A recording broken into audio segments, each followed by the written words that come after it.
Hello, everyone, and welcome to Phoenix Gaming. We are here to continue our run through the World Series of Board Gaming ring events. My plan was to do something a little bit lighter, something that I was familiar with. Unfortunately, the glare in Raw was so bad that I couldn't see the tiles. So after about 20 minutes of recording, I just didn't feel like I had a lot to add to the game. If you're looking for color commentary, of course, you can hop in on their take of the game, but I didn't feel like I could add a lot of kind of strategic value without having sort of the insight into what's going on exactly with the game. And unfortunately, the same thing was true with Splendor. So those two games are out. I'm probably not going to do any of the Carcassonne games because I despise Carcassonne. It was the number one game I did not want to play at this event. And with sort of limited options left, I actually decided, since I just did Dune Imperium, let us go ahead and do the grand final. I'm as experienced in Dune Imperium as I'm ever going to get. And we're going to see how this goes. We've got Cliff in seat 1, Brent in seat 2, Hanshi in seat 3, and Luca in seat 4. We know from our last game that 3rd and 4th seats seem like pretty sweet seats, so currently my money's on those players. Luca took Helena, which is the one who's very good at reserving and buying things.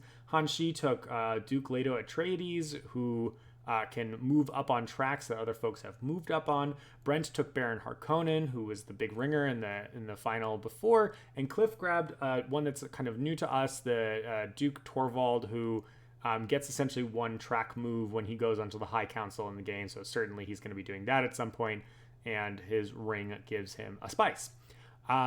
Cliff, I know, practiced for this event a lot. He'd actually, we played in a game on the day that Dune Imperium was, and he told me that he practiced a lot for this event and found that he just didn't know how to be the best at Dune Imperium. So he's very practiced in this game, but he said that he didn't find a good exploit, so he decided to play something else. And Luca, I know, is his testing partner. I don't know the extent of Brent and Hanshi's experience here. So we're going to have to kind of make the call along the way about how that's going for them. And before we get started here, it looks like the stream started maybe after they already kind of took their initial actions. So let's just do a quick catch up here. Cliff went ahead and took the Ben Gesserit space to grab an intrigue card. And somehow he's moved up 2 locations on that spot. So I can only assume that the intrigue card he drew was to move an additional space on Ben Gesserit, and he flexed and just played the card immediately. So my assumption is that he has no intrigue cards in hand, because I can't think of another way that he would have moved up a track at the beginning of the game in any other fashion. His Lord Special Power doesn't happen until he gets onto a High Council, so I don't think that's it. So we're going to assume that that's what happened here. Brent went ahead and took that Fremen space. That grabbing a water at the beginning of the game seems to be pretty popular. Having the 2 water we saw in the last game is just an option of sort of going and doing things. And unfortunately, we won't get the card row zoom in this game. So we're going to probably miss a little bit more on the decks, and we're going to be focusing a lot more on sort of the board space, unfortunately. That's just kind of the way it is. You know, we've only got so much experience. We've only got so much visibility. We are going to make the best with what we can do, and away we're going to go. I don't know actually how long it's going to be until they start. I am doing this one more or less live, and I'm having them also run.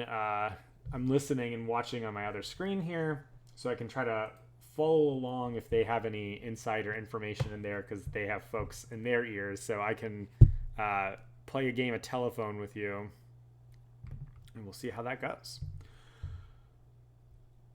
I see that Hanshi in his hand has one of those diplomacy cards, so he's going to be allowed to take one of the spaces on the left, and he also has I forget the name of this card, but the one use goes somewhere on the left space.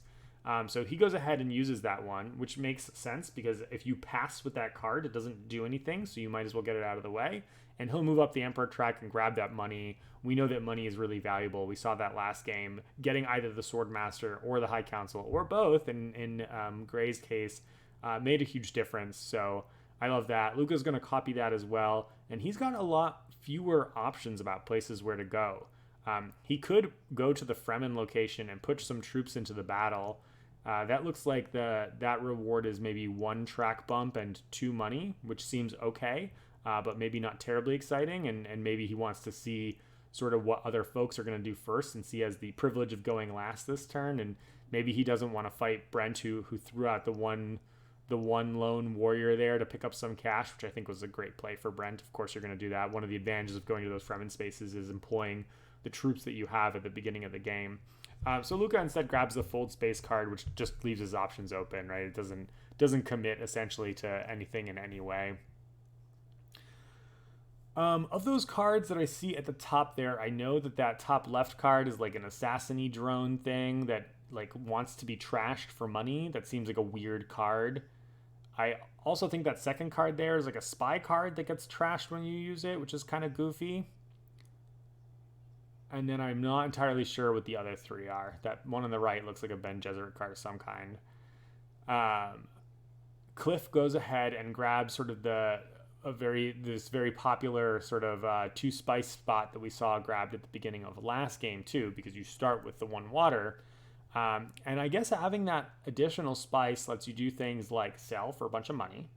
That would be an option of using your spice at the beginning of the game. But it also opens up that Bene Gesserit spot where he could trash a card to draw 2 cards. That second spot there that he could use next turn if he was just looking to cull his deck. And because you have, I believe, a 10-card starting deck, that second hand that you have, you're still going to trash that card before you go to the reshuffle. So it's essentially just as good having a trash on the second turn as it is on the first turn. It looks like Brent is heading down to the Dune planet, but he basically just does that to pick up some money, which is, I imagine, would be one of the best options in the game. Sorry, I'm going to go ahead and mute these guys because Stephen Bonacore and Tom Vassell, while lovely and really fun to listen to, get very excited and are not talking actually about the game itself, so it's distracting me. Great color commentary. If you're looking for that vibe of things, I do recommend going and checking out the WSBG official videos. But we're just here to comment on our strategy and see how this game is going. I've been digging learning Dune Imperium through watching. I actually think this is a game that is more appealing to me than I gave it credit for at the beginning. So I'm trying to find ways to play it. I don't know anyone next to me that owns it, so I don't think I'm at the point yet where I'm willing to commit to owning it myself. Hanshi here is thinking for a while. Yeah, we were wondering if he was going to use that diplomacy card. I think the only space he can really go to here is the Fremen space. I don't know if he wants to like get into this medley in the middle, but like why not, right? You've got 2 players who've pushed 1 cube out there. They're not willing to commit. So you now have the opportunity to push a few extra people out. Those people are not going to get the same kind of rewards anymore because you've pushed them down. And we've talked about this in the past, right? The idea, this like concept of the you must commit bid that exists in this game, it exists in a lot of different games, is I think one of the most valuable things for a gamer to learn in terms of like what bidding and bidding styles look like. When you commit to something, if you commit just kind of partially, you leave other players the opportunity to get more value out of committing more because they push your score down, right? So you then are kind of encouraged to start off with big opening plays. And we saw them most of the time when folks committed troops in the ring final, they were pushing out a lot. Maybe that's just Junjun's style, but who's kind of the primary person that was doing that. But I think that makes a lot of sense. People holding people in reserve and kind of like keeping that value there. It's fine, but if what's happening along the way is that you are missing out on getting the rewards because other players aren't scared to get in there, you can get really hurt. That being said, you also don't want to get into the situation where you don't anticipate how much other players are willing to throw down on an action. If you end up committing 5 soldiers or 5 cubes or 5 troops or whatever you want to call them, and someone else does the same thing, then the 2 of you are in the position where you've paid a lot of resources to win this combat, and the real winners of that situation is the other players at the table. And so there's this sort of interesting game theory aspect that comes into play there, where essentially by committing hard early, you're disincentivizing players to step off of the game, to step off of the combat. But if someone does come along, it's really, really painful for you. So you're wary of doing those kinds of things. However, you put in a little bit, now players are incentivized to come fight you. And so you've got to kind of estimate what it is that they're going to be doing for the rest of the round, where they might end up making those choices. Yeah, I think it's an interesting dynamic, and there's something about that, like, you do not get your bid back aspect of this game that can make those combats really tense. And we see that Luca here decided he actually didn't even want to get in on it. He could have pushed up to 3 troops in there, which, frankly, if I was him, I would have. He's the one that drew the intrigue card, and players have not developed their decks very much, so the most they're going to have is 1, maybe 2 daggers, and maybe Luca has no daggers, and that's what he's worried about. He's worried about Hanshi holding 2 daggers in hand, but the odds of that happening are not terribly high. So I think that as Luca, I would have pushed in the 3. Like, it's again, there's an extra value in getting in on this conflict here and pushing the other players down. And I can't quite see the rewards. I think it's 2 money, 3 money, 2 money, and then the top also comes with a track boost. But I think that they are letting Hanshi get away with an easy victory here.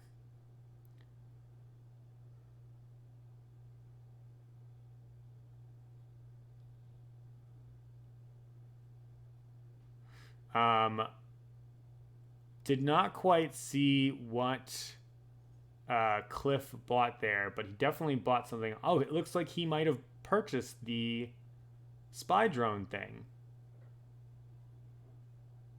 That card on the left is that opulence card that I believe Shadow was using in the last game, converting a bunch of money into victory points, and also just having money, hanging out with the Emperor, and doing that kind of stuff. Brent picks up one of the cards from the middle that I can't quite see or tell what it is. That one is the like helicopter thing that makes you get a lot of spice from the board, but it costs 5, so I don't know that Hanshi or Luca is going to be able to afford that at this stage. Certainly possible. Oh no, gents, if you're moving, I gotta move too. We'll just follow them over here. Okay. This is nice because now we actually can see the players' boards, even if we can't see the cards that Cliff plays out. I do really appreciate how he kind of played those on the top of his board, making it very, very clear what was going on there. So we can kind of see the resource situation at the end of the first round.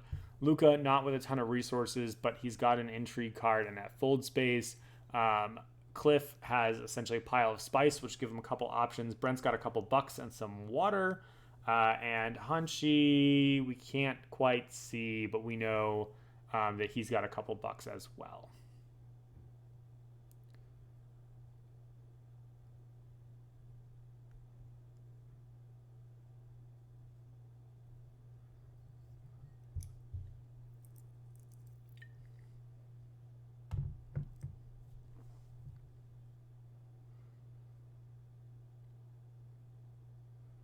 All right, so Hanshi is buying.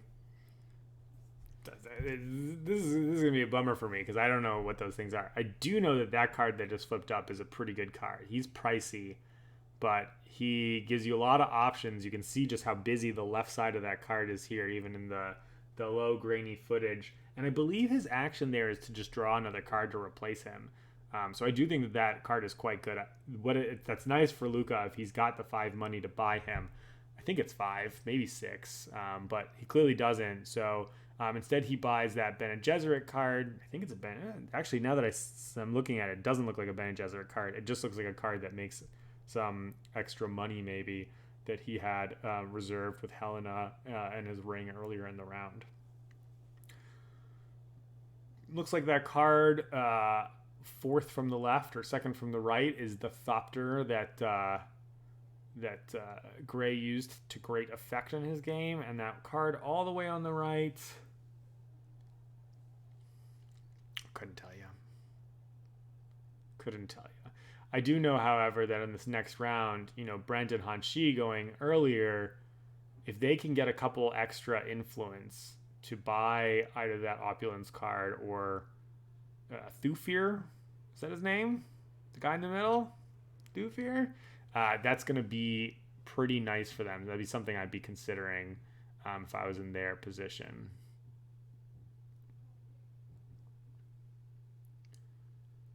Looks like Cliff's maybe explaining something about the rules to them with the intrigue cards, or maybe the way that it plays out in combat or something like that. That would be my guess.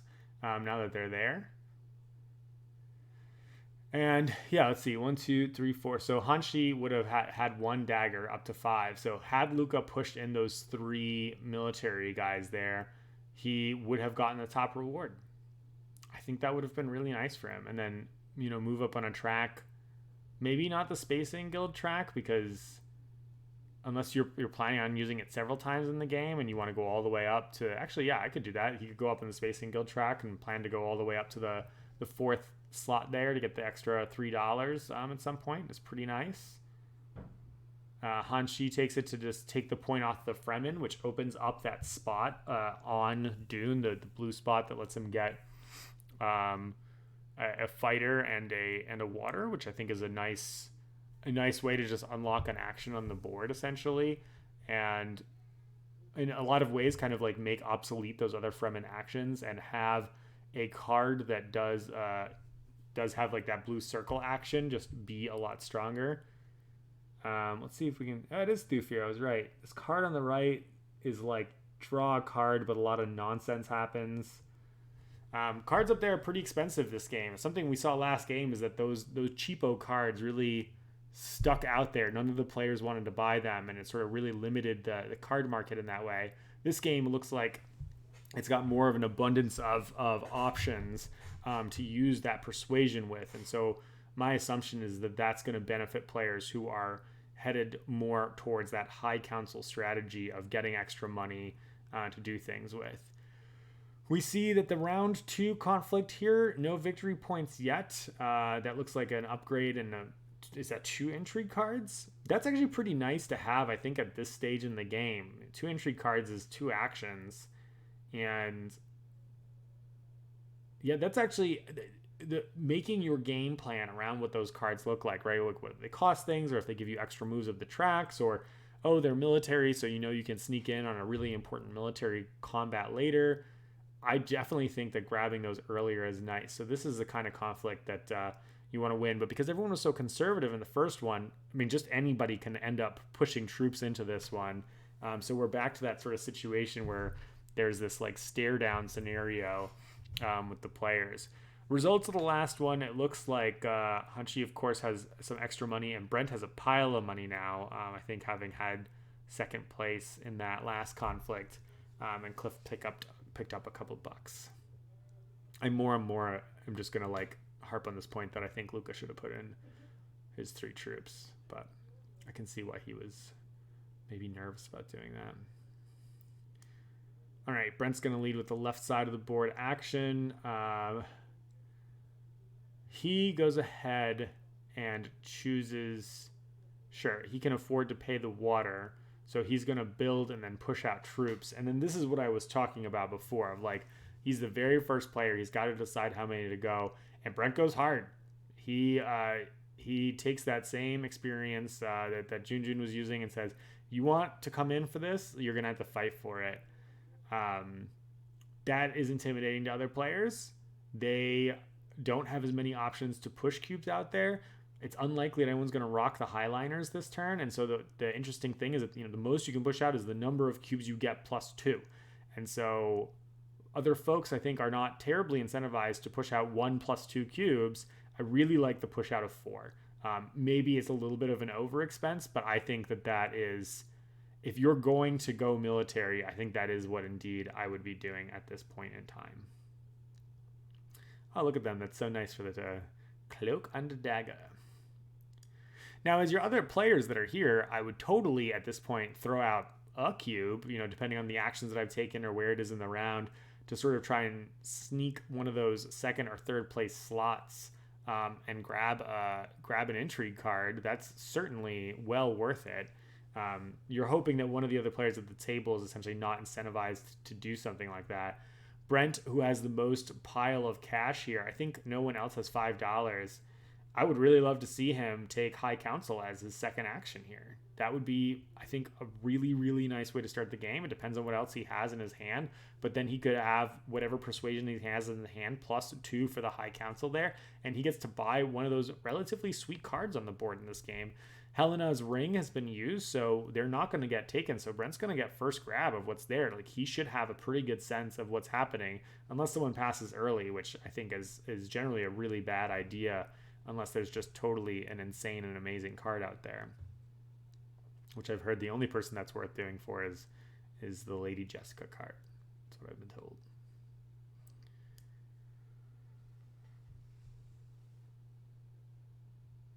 All right, so Hanshi's going to play the ring here. Duke Leto's ring power.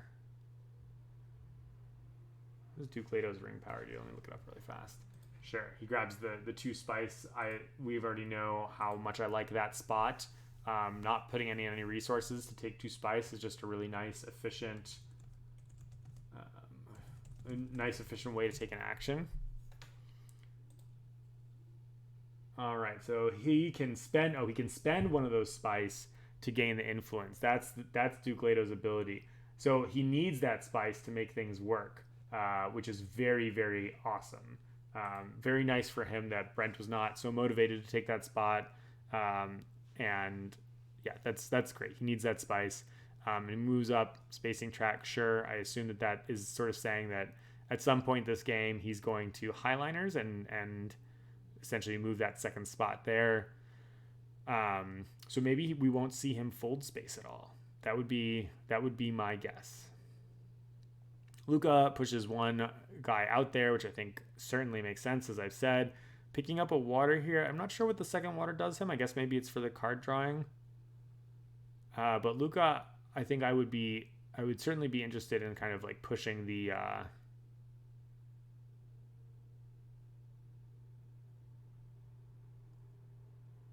oh, clever Cliff.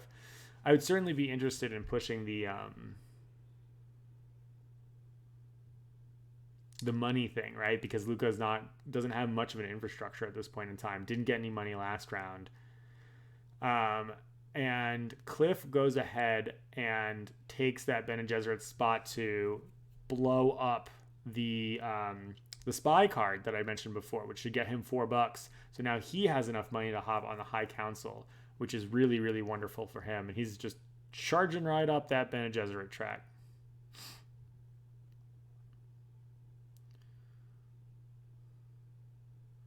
I don't know exactly how he got his ring back again already, because I thought he'd used it last turn. Maybe they have fewer cards in their starting deck than I thought, and there actually was a reshuffle, but I really thought it was 10. I don't remember him drawing any extra cards. Maybe it wasn't him that used the ring.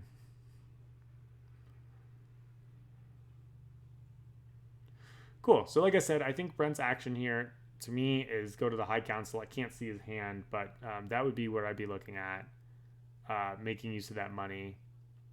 If he wanted to go for a Swordmaster, I would have maybe grabbed money in the first action. Brent's going to do exactly what we were thinking. It's a great way to use your money. Bummer for Cliff, who I think would have happily taken that as his action, but all he could do is hope. He can grab it next turn, I think. Kind of depends on what Hanshi does with the money. It would be sort of a bummer for Cliff if he ends up getting bumped essentially to like third in the train to take that. I think that if he sees that happen, he might want to consider going Swordmaster. But then, more than anyone, Cliff wants to make sure he gets on the council because that's his Lord's special ability. I don't know why I call them Lords. It must be Lords of Waterdeep. That's where it's from. There we go. So Hanshi here, I don't think has any cards that will allow him to place on the left side of the board. So he is doing something Dune-y. And I could see him picking up $3. That would be an option to sort of open his space for next turn. He has already pushed out a figure from playing in the basin there. So he could get troops. That's totally fine. But I don't think he's going to contest this combat much more than where he's contesting it at right now. An extra a card or a spice, or a card and a spice, they're not that different. I think having one extra spice is not worth throwing down like crazy. And if he did think that, he would have pushed 2 troops out already. So it kind of depends on how much money he has in his hand. I suppose he could like do something weird, like draw a card from his deck to force a reshuffle. But my instinct is that he's gonna play a blue card to draw an intrigue card and get a troop, or play a yellow card to get $3. That's what I think he's gonna do.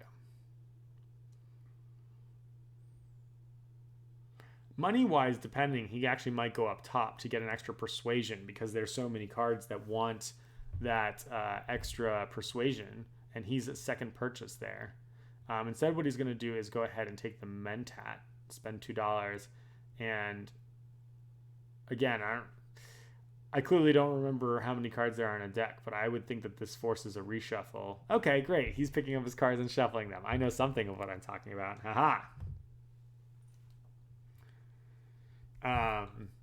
Reshuffle here is interesting because it's going to essentially guarantee that his ring is lower in the deck, but his diplomacy is higher in the deck. In fact, he might even draw it right now. What an awkward draw that would be. I think your diplomacy card is one of the best cards you can have from your starting deck, because taking those actions on the left side of the board, they just all come with that half a victory point you get from moving up the space as well. So they're generally quite good. So it's a little risky to draw into your deck as your last action on a reshuffle like that. And yeah, I mean, it's nice if you draw something that's kind of cruddy, or if you draw the money that you need to expand. But again, I don't know the rest of his hand. But I don't know that I love taking Mentat there. It seems like a expensive use of $2 at this stage of the game. Luca goes ahead and listens to our suggestion from earlier. He gets in on the money game. It's wow. Cliff is just full on Ben and Gesserit at this point in time. He's grabbing his points from that track and is just gonna never look back, I suspect. He's gonna grab his intrigue cards. Does it take 2, keep 1? Is that the rule? Or does he get it for some other card that he played?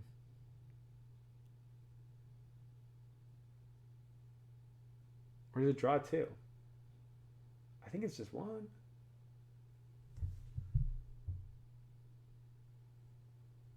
I think it's just 1. I'm sure he has something else that got him the second one. I mean, I just don't know what it is. Okay, and Brent goes ahead and buys that opulence. So that's a great way to use all that persuasion. That feels good. I'm liking Brent's start a lot.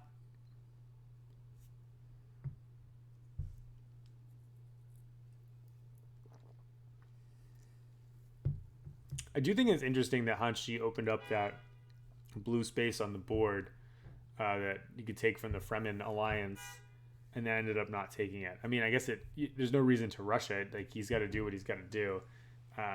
But it was the one turn where he was going to be the only player who could do that. And now Brent, who's sitting right in front of him, can take that action. I don't think it's like an amazing backbreaking action. And we didn't see people last game take it a ton either. But that's an unfortunate space to be in. He drew diplomacy. Oh, but he has the Mentat, so actually he gets to use it. Oh, so it's not as bad as I thought. It does kind of force his hand in terms of what he's doing. Take your money back? Hilarious. So essentially, he paid $2 to draw a card. He used the card that he drew to get $2. And moved up the track? I mean, he won't be drawing that card next turn, but yeah. I see. Actually, that seems totally legit. It is a little bit unfortunate in that, like, the cards from his starting deck that are a little bit better are now going to be in his discard pile, and any card that he buys this turn is also going to be in the discard pile. And he's last to buy now, which is maybe not a problem. Luca's going to buy this Space Chancellor card, who I think blows up cards from your deck. Yeah, he blows up cards. And he lets you go to the fold space, which makes sense. Looks like Luca had a couple daggers. Certainly worthwhile to have only pushed out the one guy there. Getting a nice second place there for as a consolation prize for his stupid daggers. Dagger seems like the worst card to me. I'm sure everyone it's the quick trash one. Good for Cliff. Cliff having the 5 money to pick up Thufir there is a very nice pickup. And then it looks like they flipped Worm Riders there. Yeah, pretty expensive card. But 2 players have Fremen alliances. And so when you play the card, it gives you 2 spice. Or when you're like into the violent situation, you can get just a pile of extra swords there. And then Chom Dictatorship. That is a crazy expensive card. I want to say it costs 8. And what it does is immediately upgrade you on all of your tracks. It's like one of the cards, it's sort of like the Spice Must Flow. Like you're buying it for the like quote unquote victory points. The victory points in this case just being moving up on each of those alliance tracks. That's pretty huge, I think. I mean, essentially buying that card is worth 2 points if you get to make it the most efficient way possible. And it makes money when you use it. I don't know what spaces it lets you go to, but that seems pretty dang good. Obviously, 8 is a long way. Nice consolation prize, certainly, for trying to get to 9 if you want to get the Spice Must Flow, but I think I would be buying that card first. Hanshi picks up the card that led Gray to victory, so we know that Hanshi wins this game, so clearly that Thopter card is busted, and everyone should buy it. That's what I've learned. Correlation is certainly causation. All right, Brent chooses to move up the Spacing Guild there. I'm not sure what the right choice would be. I mean, at the end of the day, like you probably want to get to the second tier on all of them, and I'm not sure that he's going to be doing... Oh, sure, he's got Opulence, so he's going to be doing the Empire track himself. So not that track. I guess that the strategy is to think, where am I going to go to 4, or where am I not going to go again? Like, I could see Brent going to the Bene Gesserit one for that victory point and just acknowledging he's never going back to the Bene Gesserit location ever again. I can't help but wonder if that's what I would do. Because the Spacing Guild has sort of more... that the like Highliner action we know is pretty sweet, pretty valued, but you do have to do a lot of work to get there. I mean, he's not holding any spice, so maybe he's saying, you know what, I'm not going to focus on that. I'm going to focus on more persuasion and buying, you know, resources, victory points along the way.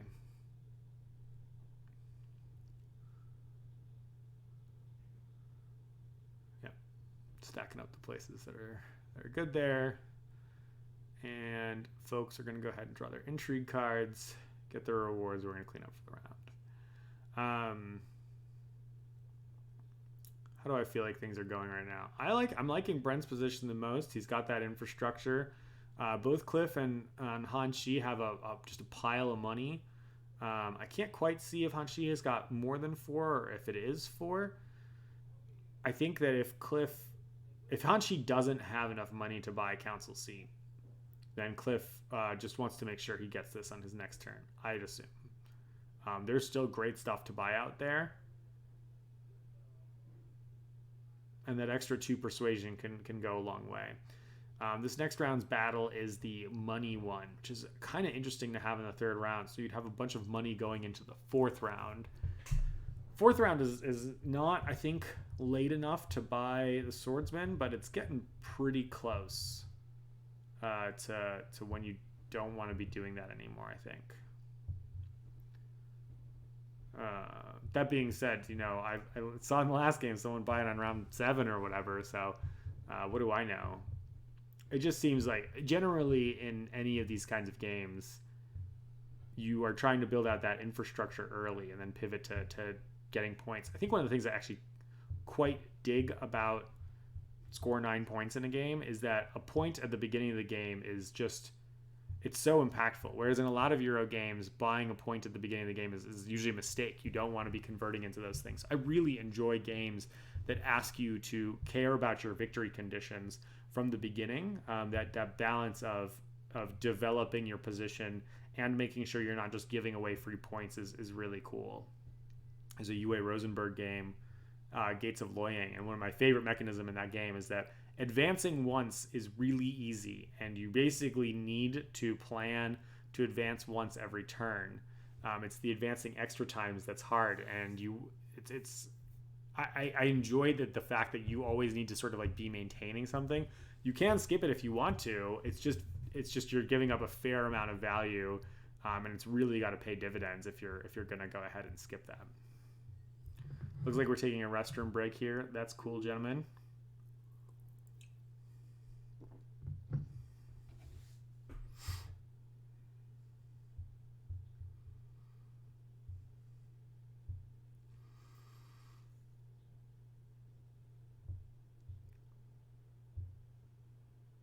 What do I think Hanshi is going to do first? I don't think he has any water. Yeah, he doesn't. Luca's got 2 water. He could scoop up the 5 spice that's sitting on the left there. That's something I think I'd be considering if I was Luca. You've got that magic number 6 spice to highliner when you want to later. Gets him his 2 water back. That seems like something he's going to be doing over the course of this turn. But he can do it as his latter action. I don't think anyone else has 2 water.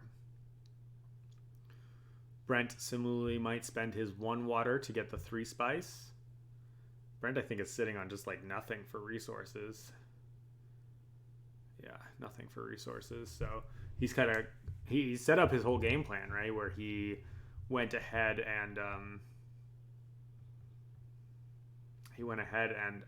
and did the seat on the High Council. He's bought some good cards, but yeah, I think he's kind of pivoting now. I realize that I have the power to skip forward, so let's see if we can get these gentlemen back. Great. I don't think we've missed anything either. Cool. All right. Back to what Hanshi is going to do. Obviously, it depends on his hand. We know that his diplomacy guard is gone, so I don't think he's going to be able to take an action on the left side of the board. I think a lot of this comes down to what his money situation is. I mean, if he has the money, I would go on the High Council, but I think he might be at 4 there.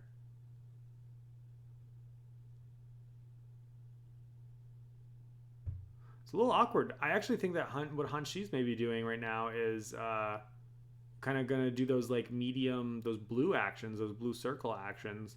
Push a couple troops out, get some extra bucks. Like, I think that's the most efficient way for him to be getting money this turn, because he's probably not going to be able to use any money he gets this turn, because Cliff is going to buy a High Council, I think, out from underneath him. I think.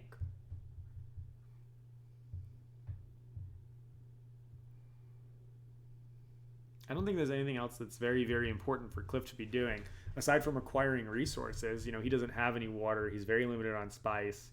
So I could see, depending on the cards that Cliff drew, him maybe going down to that Fremen spot, grabbing some water, making things useful along the way. So we see that dagger coming out.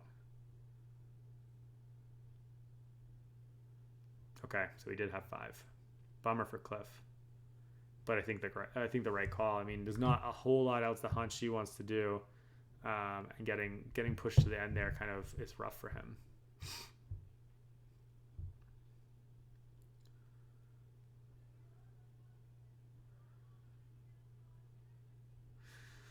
I do think that Luca's ultimately going to grab that spice. Right now, what he does, I think, depends on if he has a diplomacy card. If he does, I think he's going to head over to the left side of the board there. Maybe he's going to wait it out. I guess he could highliner this turn. That just doesn't seem very necessary to me for this kind of conflict.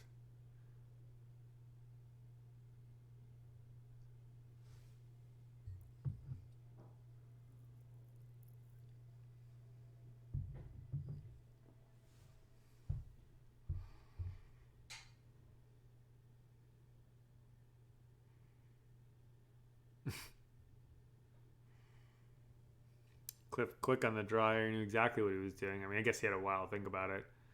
So he's picking up some bucks. Yeah, okay. So he's going to do, I think, the thing that we talked about, which is that if he couldn't get the High Council, he'd get in the Swordsman game. He's going to go for full infrastructure, I suspect. I like that. I like that as an alternative plan. I do wonder if that was his plan, even if High Council wasn't there, and I guess I'll never know. But hopefully he does buy the Swordmaster, so we get some sweet, sweet strategic validation. Let's see if I can move my box over a little bit more here. There we go. I think Brent is just acquiring resources. I don't know what else he's trying to do this turn. That makes sense to me. I don't think anyone else can contest that water, but he probably... Yeah, actually, I do think that he could have waited on that action. Because then he also gets to decide if he wants to push out any troops. Oh, admittedly, he has none in his garrison, though, so that's irrelevant. But yeah, the 3 spice makes sense. I have to assume he doesn't have a diplomacy card, because otherwise I'd expect him to see him going on the left side of the board first, just so he could take the spot that he wants rather than the spot that he's left if any of the players take it. But they all might have their diplomacy cards in their discard pile. That kind of is the vibe I'm getting. We do know like a couple of them have them in the discard pile because we saw them contesting those spots heavily last turn. Hanshi really valuing this Mentat location. I don't think I realized I'm a dummy. He is playing Duke Leto, who has a discount of 1 every time he takes a green action. So he did that Mentat action last turn for 1, made $2 back, got to draw the card. Okay, I actually am liking this a lot more now. And of course you'd do it now. And of course he only needed $4 to go to the High Council. Totally seeing it. I see you, Hanshi. Yeah, so great. He grabs that Mentat, draws another card off of his deck. That's cool. I dig that. I dig that a lot. And then he pays his spice, his Duke Leto, to move up on a track that someone's better at than him. And he'll move up to score another point there, putting him into first place. I've not heard people say that like Duke Leto is amazing, but he seems pretty dang good to me. I guess the trouble is that you need to collect spice, and then you're committed to using that spice to move up the tracks with your ring power. So it can be very awkward if you don't have those. So maybe if players block you from getting access to decent spice, he gets a little bit hampered. I could see that. All right, so Luca does indeed say, I want a highliner this turn. I don't think he needs to push out 5. He's going to have way too many things in his garrison here, but I guess that just means that every turn he can push out, up to 3 guys with taking one of those blue action spaces. I think pushing out 3 cubes is fine here. I think you could get away with just pushing out 2 because only Brent and Cliff are coming after you. And Brent doesn't have any troops in his garrison. And we're not sure that Cliff is even going to take this action. And if he does, you just get bumped down from $6 to $4. Actually, now that I'm saying it out loud, I honestly think that Luca could have just gotten away with putting 1 out there.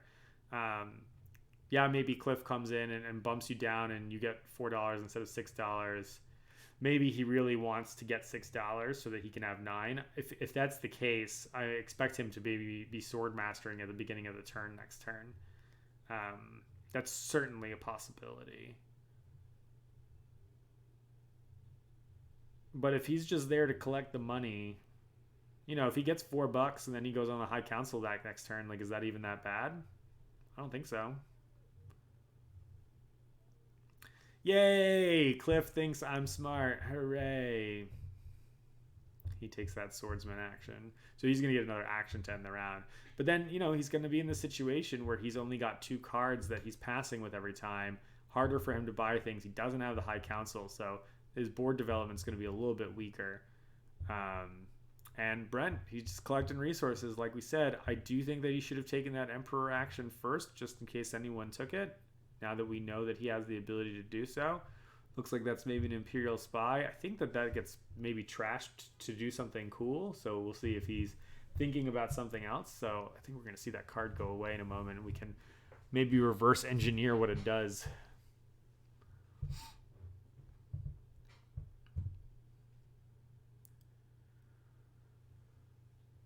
These like one-use cards are kind of interesting because, like that spy drone thing or assassin drone thing that Cliff used.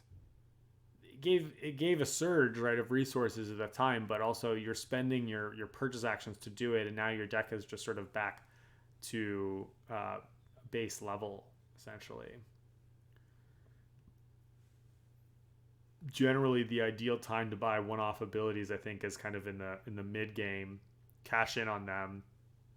But I have a friend, and she is wonderful at just using a string of one-time abilities to essentially put herself into a position of just like a much bigger system.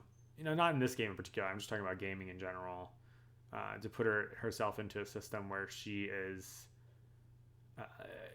has just a more powerful construction, more powerful income than other players at the table.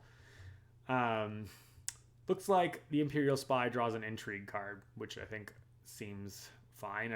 I think you're supposed to trash it if you buy it. It's pretty cheap. But again, like his deck's a little bit less developed for it. I don't know, but I suspect that those cards that give you 2 persuasion that are pretty cheap, the default ones that you could buy at the top, I'm not seeing anyone buy them, and I couldn't really see in the Dune Ring final, but they don't seem to be quite too well beloved. I think they just sort of limit your options too much. They don't let you draw to your very good cards in your deck. Hanshi there is going to take advantage of this Thopter to draw some extra cards. He went all the way up that Spacing Guild track just with Duke Leto Atreides. He's shown them no allegiance whatsoever, and they're sending them their flying mosquitoes or whatever those are. Pretty impressive and sweet deal for him.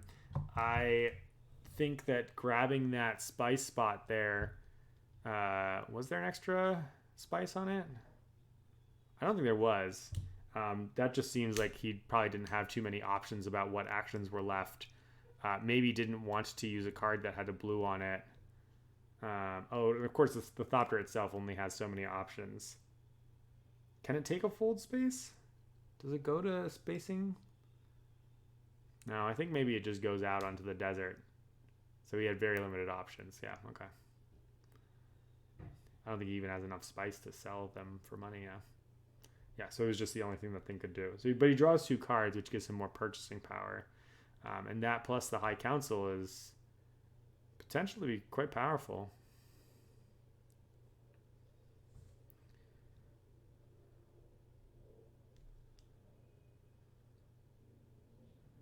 Yeah, and then he gets in there with 1 troop. Oh, that's so sweet.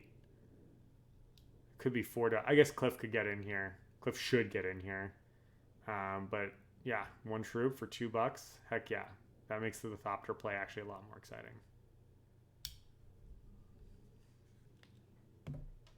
This is I did like Brent's start, but he obviously had no resources, so this was just kind of like a restart turn for him, which is a little rough to watch. I think this was a good turn for Luca, who just managed to basically accumulate. He spent some water, got it back immediately with his Highliner. He's going to get a bunch of money for the spice that he spent and moved up the Spacing Guild track. I think that was a pretty solid turn for him. Cliff, he managed. He's full in on the engine now. A 3rd turn swordsman is not too shabby, but then he needs to be able to pick up money to buy that High Council seat, which in general I think is good, but especially he needs it because of that Torvald's ability. It feels very, very bad to not do that. And Luca picks up that helicopter card, so he must have had 5, which is a bummer because 1 more gets him that Worm Riders, which he would have loved to have, but he doesn't quite get there. Which does a little bit make me wonder if, again, Highliners was not the way to go, but trying to get an extra persuasion. I do think that Worm Riders is pretty nice. Oh, but he could have been concerned that Hanshi was going to buy it, so maybe it's not worth planning your whole game around it. And maybe I'm overvaluing Worm Riders. I see 5 daggers on the bottom of that card, and it just seems like a lot to me. It looks like there's a restriction there, though. You need to have a certain amount of influence, so I might be misunderstanding it as well. But like 2 bonus spice when you play, yeah, it's a good card. It's definitely a good card. That other card that he picked up is gonna, give him 2 or 3 bonus spice depending on the spaces he takes on the board. Nicely for him, he's got the 2 water, so what he wants to do is not draw that in his next hand, but draw it on the hand afterward when there's now an extra spice on the space that he's sitting on Dune right now anyways. It's kind of building up over time, and he'll have the 2 water to do it. No one else has water right now, so Could be that he's the only one that gets to go there. Cliff loving those intrigue cards. I think if he knows what he's buying this turn, that totally makes sense. What else is he going to do? And I think 2 troops. Yeah. Yeah, for sure. Should put the extra guys in there. No reason not to. Brent's done. Let's see what you got. A dagger. 3, so was it 5? I think it's 5, and then he's buying something for 4. A little bit of an awkward hand for him. That card is Lady Jessica. She's apparently insane. Lets you go on a whole bunch of different action spaces and draws 2 cards. It's the drawing 2 cards part that's, I think, very nice. And when you buy her, it looks like you also get to move up on a track, some tracks. Tough to tell from where the faces are. Oh, do they move their box again? Well, I'll wait till we go back to the real mode. Hanshi must be playing cards and thinking about buying something. Oh, he has 9. Wow. Buying a victory point is hard to say no to. I know that it's very, very valuable, but I think it's early enough in the game that he was maybe supposed to buy Lady Jessica. It's a half a victory point, right? She moves you up on one of your tracks by a little blippo. And she does something very, very powerful. Just draws you through your deck. Whereas that Spice Must Flow card is now kind of clogging your deck. It's not very good. It just kind of sits there. You get, I think it's a Spice. Yeah, you get a Spice when you pass with it. But it really limits your options. It's cool looking, though. Definitely better art than Lady Jessica.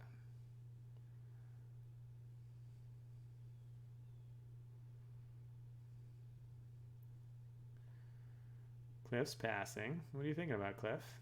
$2 or 2 persuasion? Maybe he's got an intrigue card that does more. He just doesn't buy anything. Sure, I guess that answers my question about whether you're supposed to be buying those those guys that give you 2 persuasion. The acolytes or whatever they're called in that deck building game that isn't Dominion. The weird art. Ascension. There you go. Actually love the art in Ascension. I think it's really fun and goofy. Alright, everyone's scooping up their stuff, picking up their money. I feel like the nightmare scenario for Cliff right now is Luca hopping on High Council. That really would suck for him.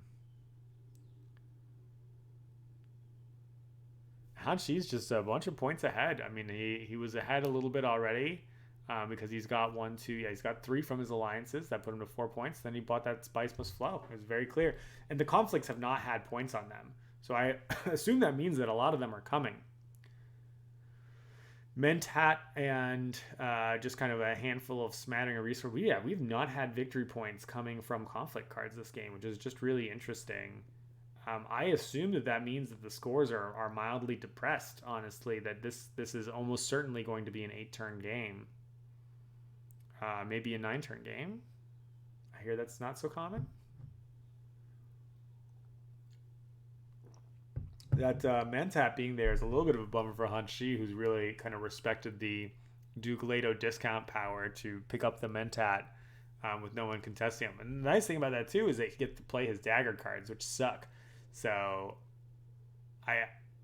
I'm appreciating Duke Leto. I'm kind of like, I'm feeling his vibe.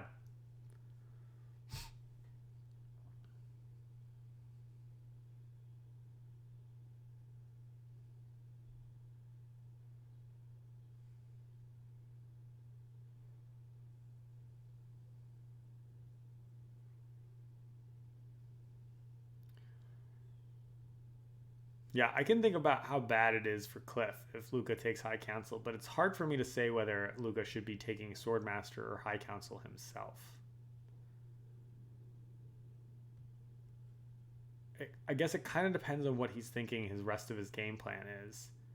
And this one, to me, says I'm planning on on additional violence throughout the course of this game. Right? Like I'm having 3 actions means that you're guaranteed to go last, which is nice for the conflicts. And Luca, I don't think has developed his deck a ton, so he's only going to have limited actions on the left side of the board, and you can see he hasn't moved up the tracks as much as some of the other players have. And he's not going to have the money to keep like purchasing the cards that will allow him to do that. To really kind of just continue to hammer the same point, I think that if he could have passed with 5 persuasion at the end of this round and then bought the High Council to get him up to Lady Jessica, that might have been what I would have considered for his position. And now that's really nice for Cliff, because even though he really wants to get on the High Council, I think he gets to just wait, because the other 2 players aren't going to go there. They're already up there. So he can do that at the end of the later in this round for him. Really interesting to see him go up Bene Gesserit again. I guess he's really trying for that. I mean, he has Opulence just like Shadow did in that last game. So maybe he's trying to draw into Opulence. Using those extra cards, you know, obviously is nice for the triple sword master that he's got there. So I can see it, but it's a bit of a wasted move up a track.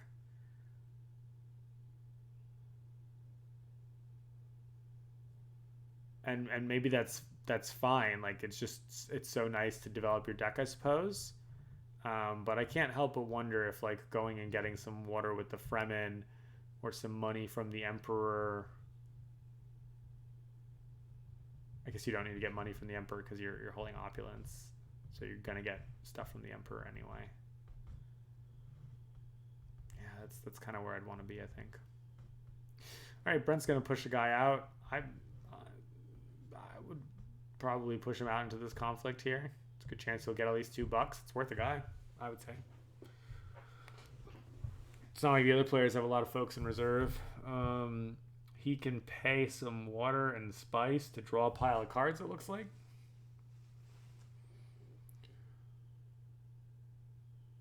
Yeah, I suppose that's nice for getting the extra persuasion. There are still just a bunch of really nice cards out there to buy. Worm Riders at 6, Jessica at 7, Chomsky Directorate at 8, which is another option that I think Hanshi could have considered. Although he's on level 2 for most of his alliances, going to level 3 really asks for him to commit to continuing to move up those tracks, and you can't protect everything. I'm not sure that buying the victory point is worth it. I'd love to hear from people who have a better sense of if you just have 9, do you just always buy the victory point? Seems sus to me. I mean, in a game where you only need to score 9 points to win, like, I get it.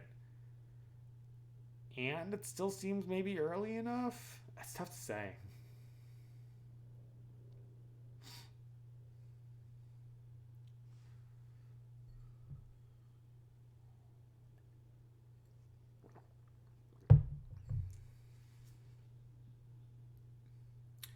What does Hanshi need to accomplish this turn? He's pretty low on resources himself. There's no spice, no excess spice on Dune. Arrakis, I think is the name of the planet. I keep calling it Dune, but it's not. All right, so he does the Mentat thing. I think he probably could have waited to the second action to do that. I don't think anyone else is that interested in Mentat. Do Fear. That's a nice card to see. Get the vibe like Cliff used to play Magic. He does that card shuffle in a way like Magic players used to do.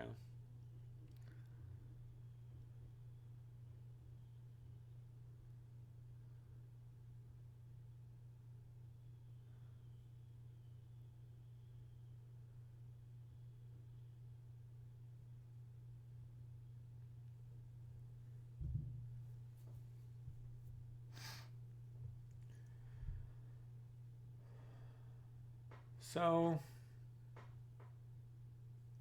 what is Luca considering here? We see, I think you want to play that. He wants to play that administrator card, right? What is he holding? Some daggers? Yeah, he's got kind of a bum hand here. I think you still want to play that administrator card because it lets you trash something, get rid of some of the garbage that he has, and just pick up a fold space. I mean, I guess his other option is to go somewhere where he can push a few troops out because he has a million troops.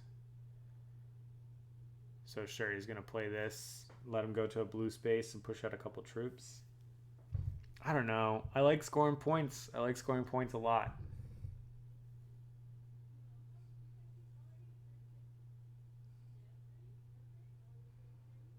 Wait, where does the guy go?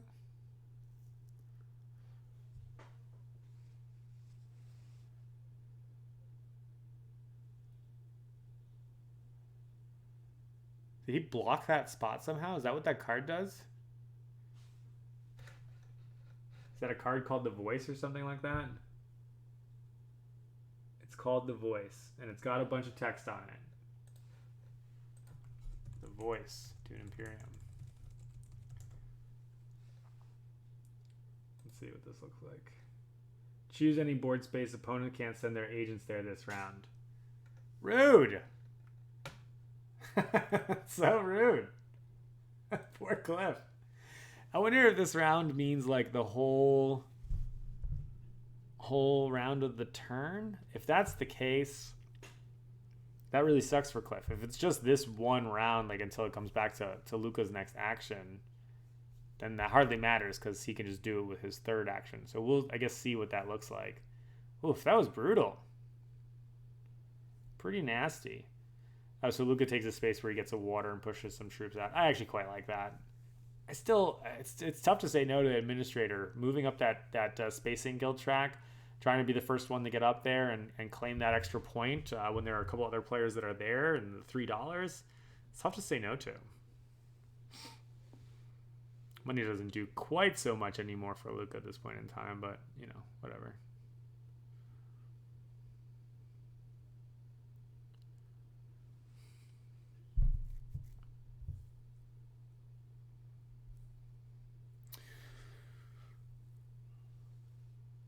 Cliff must be looking for something because he didn't push anyone into this battle, just made a troop, drew a card, and it seems like a pretty weak play. We know that he has Thufir in his hand, so like why not move up a track and get some resources? He's drawing a card for some reason.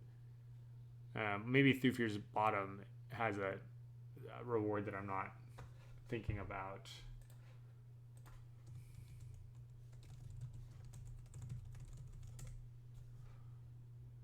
I don't even know how to spell his last name. It's amazing. Just a bunch of pictures of what he looks like. I want to know what the card is, yo.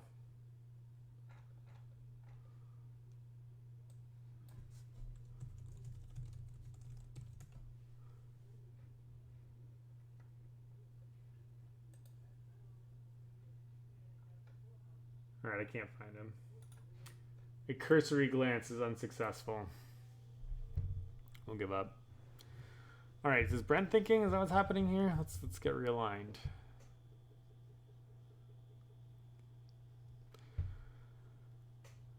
I think Brent is, and I'm struggling also to identify sort of what the most valuable things are. I mean, what he needs to be doing is scoring points.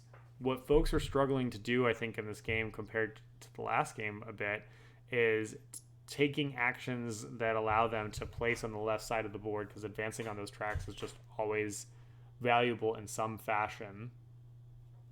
He's a little low on resources of various types, so he's trying to figure out which ones that he wants to actually get. And he's just kind of got like a dabbling of resources. I don't think that he should be moving into sword mastering at this point in time. It's a little bit late for that. So he's going to be wanting to think about like where he can get the resources he needs to win some conflicts. And so what he chooses to go with here is to get a bunch of money by selling some spice.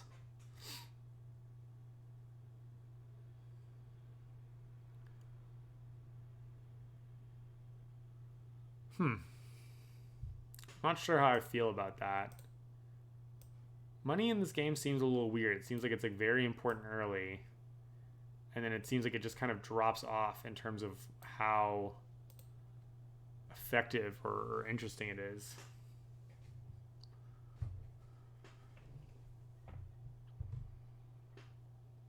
Because what else can you use money for at this point? I mean, he could get the Swordmaster. Oh, he could rally troops. He could throw a bunch of bucks at putting guys into his garrison. They don't get to go out, but kind of restock him. That does fit with the whole, like, you need to get back into the military plan. And I guess if he's not doing anything else with the spice, so be it.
Sorry, I'm just trying to figure out what Hanshi did because he passed the player marker.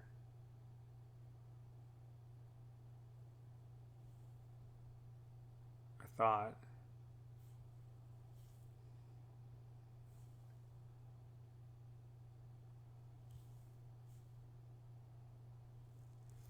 Oh, he went to the Hall of Oratory. So I guess he needs an extra one. My guess is he's buying another Spice Must Flow this turn. I don't know that's what he should be buying, but that is what he's demonstrated he's interested in buying. So I suspect that's the plan. Oh, okay. Duh. Of course. I forgot that Luca has 3 people because he just bought a Swords Master this turn. So now he goes ahead and he plays his Administrator, grabs that full space card. Okay, great. And so can Cliff go onto that space now? There's the ring. Yes, okay, so the voice is just for the 1 round. So it ended up not being that big of a deal, I think. What a funky card. I guess the idea is that you play it so that you block a space that you want to go to on your turn. In this case, it was really more of just an annoyance than anything else, I'd say. And then he's going to move up a track. Maybe the Bene Gesserit track.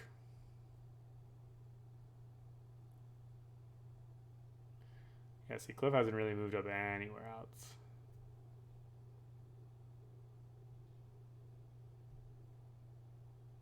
Fremen, maybe, because he can then go there and get some water. What I mean by get some water is to take the second. At some point, he wants to take the second move on that track, right? So he can get the extra victory point.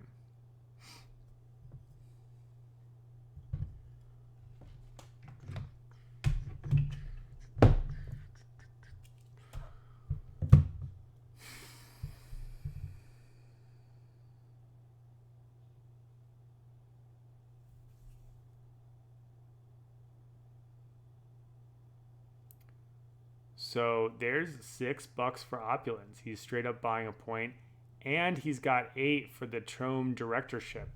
Wow, that is incredible. And now I see, of course, why Brent went ahead and sold his spice for money so he can buy a victory point there. That is huge. Oh my god. So he just went flying up in points, and he is just 1 step away from another point in the Fremen, or 1 step away from another point in the hotly contested Spacing Guild. That was a really, really nice play. Oh, and of course he's playing Baron Harkonnen. And I don't think he's revealed yet his secret. Did he maybe the turn that he pushed 4 in? Did I miss him move up on tracks? How many track moves has he done? 1, 2, 3, 4, 5, 6. And he just got 4 of them from that card. No, so he must have not used his Baron Harkonnen power yet. Or no, he had 6 before. 3, 5, 6, 7, 8, 9, 10. Okay, so he must have used the Baron Harkonnen power, and I just missed it. Because 10 moves is insane. 4 from the card he just purchased. I mean, 6. Yeah, he must have used the Baron Harkonnen ability the last turn when he pushed 4 in. And I just missed whatever it was. That makes a lot more sense. Even still, Brent's in a nice spot there.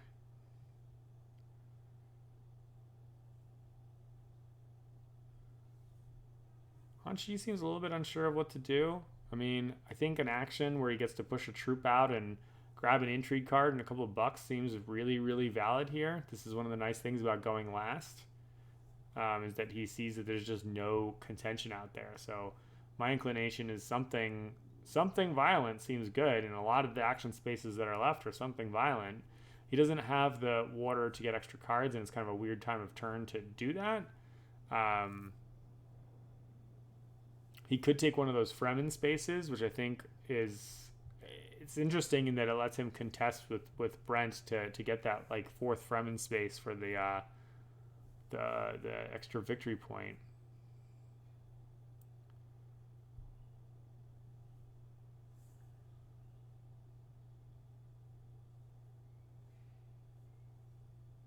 So he's going to go ahead and move up the Emperor track, which I assume means he's going to take 2 bucks, or do you play a card that let him move up the track? He's passing somehow. So does he have a wasted employee somewhere? Where's the other green guy?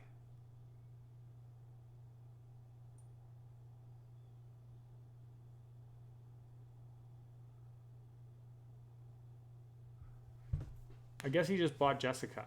And so maybe he needed all of the cards in his hand to buy Jessica.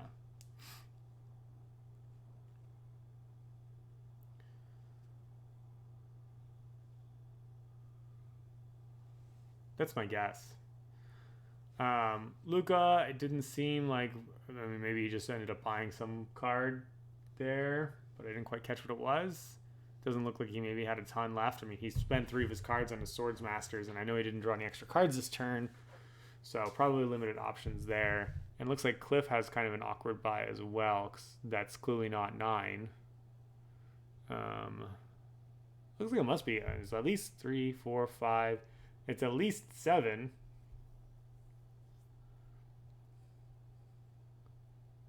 The card that he bought is a 4.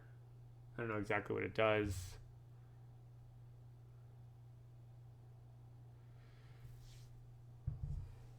And that's it. Yeah, so you must have ended up with 7, which means that really, maybe even 8, which means it really sucked that Brent bought the Chom directorship and Hanshi bought the Lady Jessica in front of him. Clearly didn't have 9. I think if he had 9, he would have bought Spice Must Flow. Seems like that. Really kind of a waste then of the 2 cards that Cliff ended up drawing. Things do not seem to really... 4 cards that he ended up drawing this turn. Because one was off Thufir and he's got 3 extra card draw on the board. That seems like a pretty feeble hand, given the situation there. That's rough. That's rough indeed.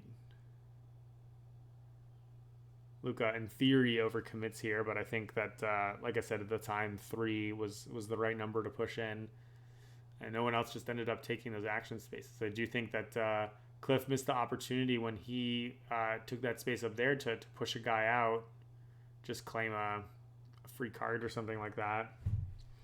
Obviously, that was much earlier in the round, so he didn't know what other people are going to do, but it feels like it's often worth speculating on throwing a person out there and seeing if you can scoop up an easy third.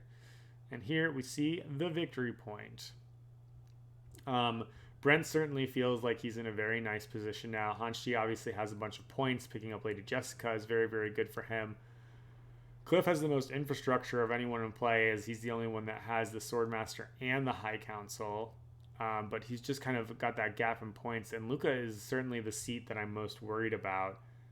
He's just got a lot of guys in reserve that are not necessarily helping him right now, but he can, of course, then employ those to win conflicts later to catch up on points. So that's hopefully the dream that he's aiming for there. This also might be the turn where he draws his little sand helicopter, so he can get some extra spice that way. That might be really valuable.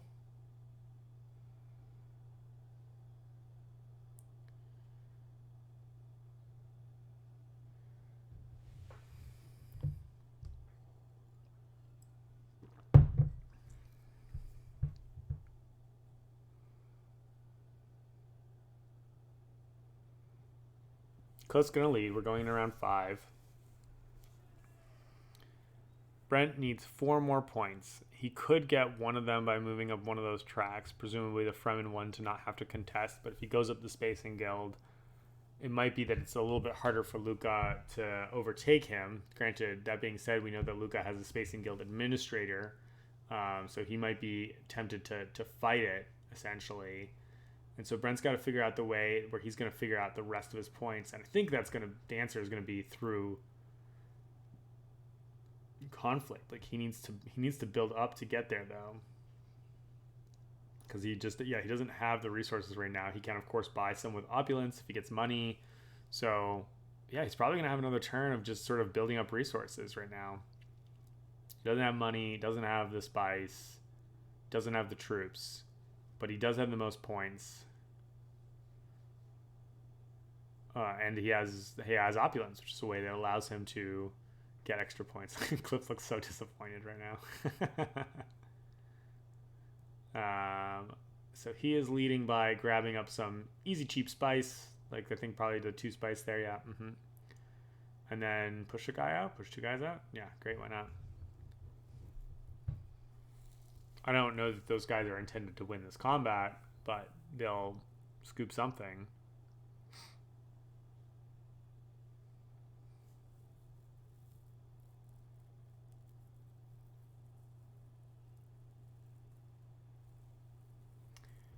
I prognosticate that Brent will get a troop and a water by going to the blue space on the board. Card is. No, he wants a troop and a card. So he might not have good options in his hand, or he might want the extra card for a certain amount of persuasion that he's gunning for.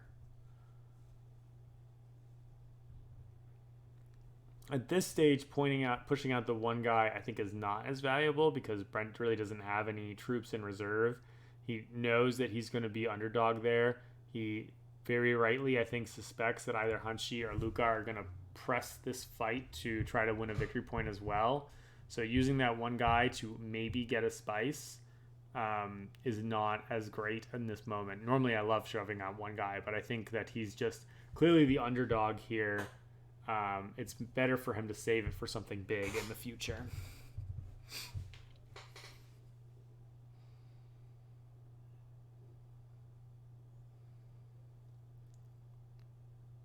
All right, well, Hanshi's thinking here. We're going to take a quick breakaroo so I can refill my water. Pause this. All right, let's dive back in. Turn on the heat, got some water. Fix my hair.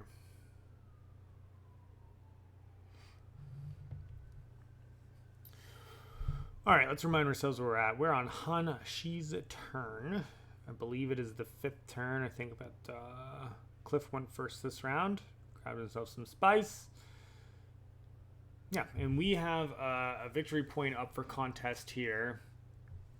I think it is turned the corner of the game where folks are going to try to basically just trying to make points, essentially.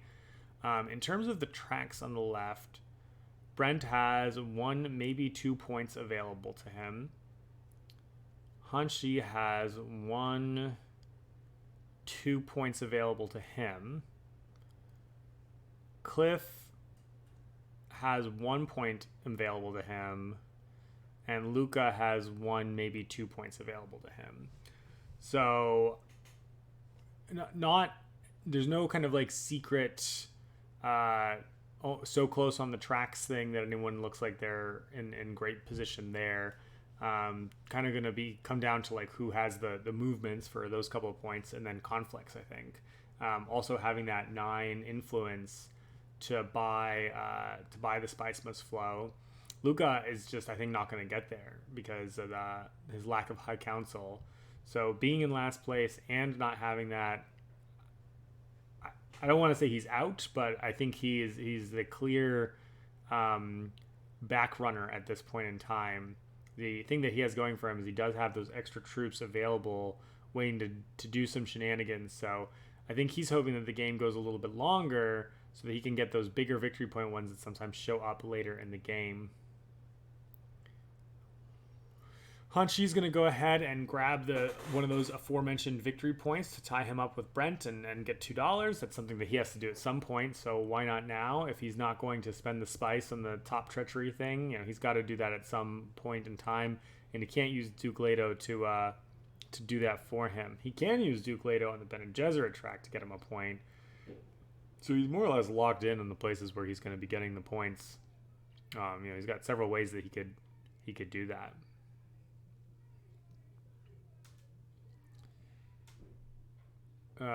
Is Luca playing like a targeting card of some sort?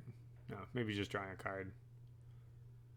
Just the way it was played made it feel like it was maybe targeting Cliff. I'm not sure.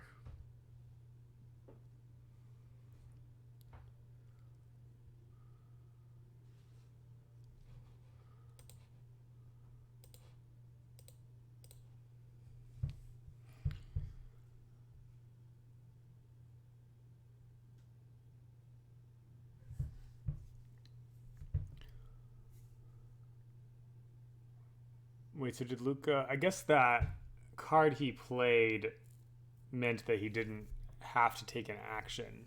So he's got his Mentat and his 3 swordsmen, and he drew a card, and that, I think, allowed him to pass. So he's going to take a gazillion turns at the end of the turn here, and just scoop up whatever is left at the end. I feel like Luca's going to win this battle in one fashion or another. And other players should kind of respect that, like kind of know that that's coming, and maybe jockey for position elsewhere. But they can't let him get it for free. I mean, I guess they're not going to already. Like Cliff already has 2 troops out there, so it's certainly going to be contested in some fashion. I think probably you just put this troop in the bank, leave it there. I suspect that Cliff is looking for outs. He keeps drawing intrigue cards. I mean, maybe the value of them is just very, very high. But it feels like he might be a little bit stuck with his actions. It feels like he might have jammed that Bene Gesserit just a little bit too hard, and so he's not excited to take any of the other alliance actions. He's done all the things he needs to do with money, so he's not terribly interested in getting money. I think he's in the sort of like water and spice game at this point, or just trying to draw cards, and that's maybe why you want water as well. Double water lets you draw those 3 cards off the top of your deck, which opens up that spice might flow every once in a while. Brent just eking out that little Fremen advantage there.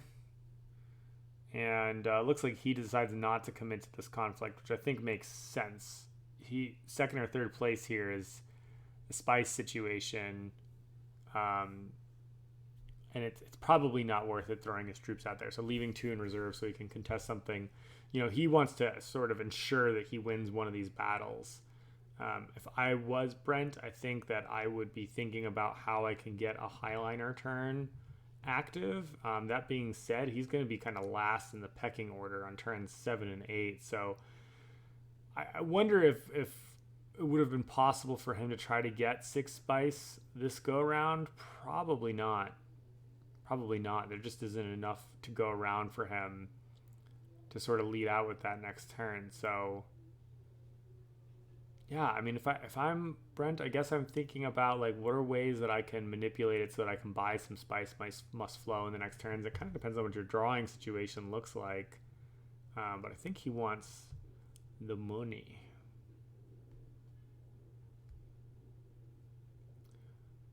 I suspect that if Luca or Brent had a spacing guild card, like grabbing a fold space right now would have been legit to just be the first one up there, win that tiebreaker for control over the spacing guild point. Otherwise, you have to move up there twice in order to be in charge.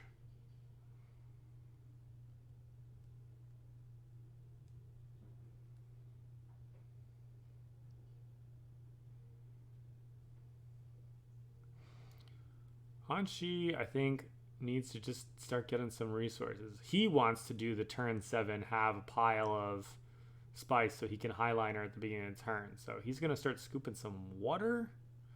Yeah, there we go. And oof, this could be rough for Brent if he manages to get onto that top Fremen space before Brent does. That could be a really big turnaround because he goes into the third space of the Fremen there, and Brent might not have the option to move up, and maybe Hanshi does. I didn't quite see. Show me again, man.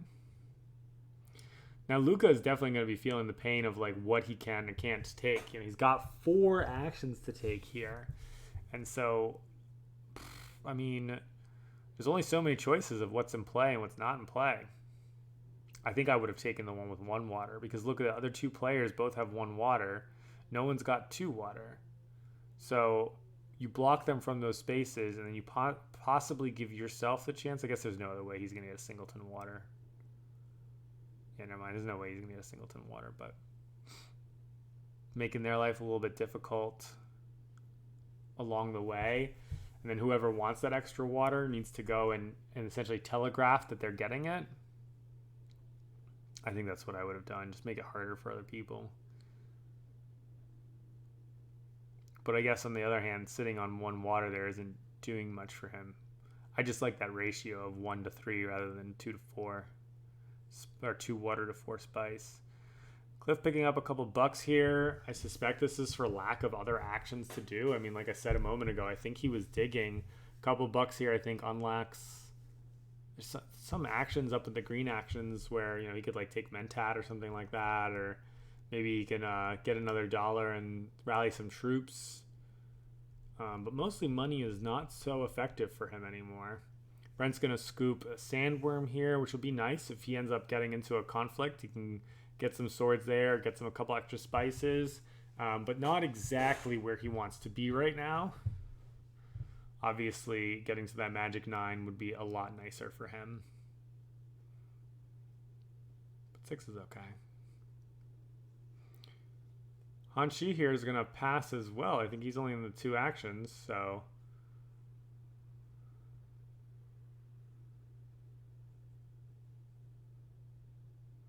What's going on? Oh, they're just... 2, 3, 4. Yeah. 2, 3, 4. Yeah, so both of them have 4 points from alliances. Brent scooped up 1 from opulence. Hanshi scooped up 1 from the spice must flow. And then, yeah, pretty much everyone's points are from alliances so far. The dearth of combat cards this game has been quite interesting. And there you see Hanshi pass with the spice must flow in hand. That's an example of where that card, if that was Lady Jessica instead, would have been a little bit more of an exciting turn this turn. That being said, we know that Lady Jessica's coming, so he's going to have a big turn next turn. And then that is nice because it'll essentially set up for what it's going to look like afterwards. Luca selling some spice to get just like a bucket of money. Takes $6. Maybe he's also getting on the high console. A little late in the game to get on the high console, but if he has no other actions to take, that might just be the way that it goes. I suspect he's waiting to see like what the other player's passing situation is before deciding if he wants to commit any more troops or not. Because maybe he can kind of just sneak a pretty easy win here. That being said, Cliff is holding on to a pile of intrigue cards. You gotta respect the possibility of that.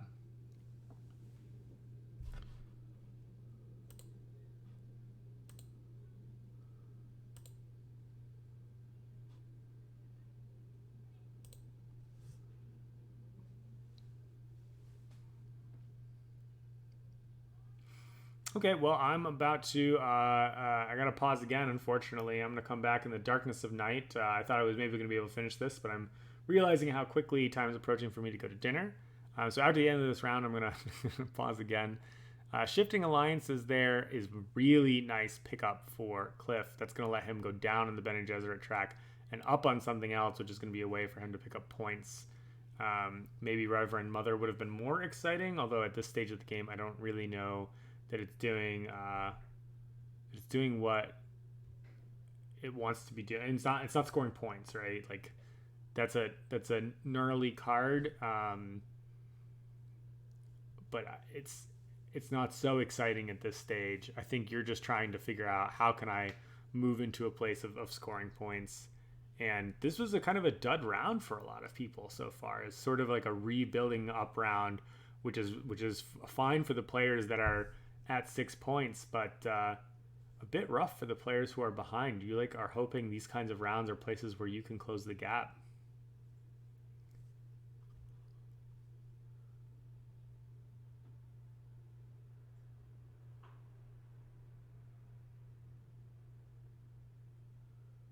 Luca moves. He uses Helena's ability to go onto those action spaces there. I did not realize actually Helena is very nice with the swordsman, because usually it sucks to be with the extra swordsman there. Like you are just left with the dregs of whatever's there. You're at the beck and whim of your cards. But with Helena, you can essentially just wait and take those blue space actions in whichever kind of fashion you please, because she lets you ignore that rule. That's cool. I kind of underestimated her power. I know that the reserving power is really good, but that move somewhere where folks were at, I didn't think was so great. But that's actually, it's a nice synergy with the extra actions there. Then he just kind of continues on his zillionaire bust.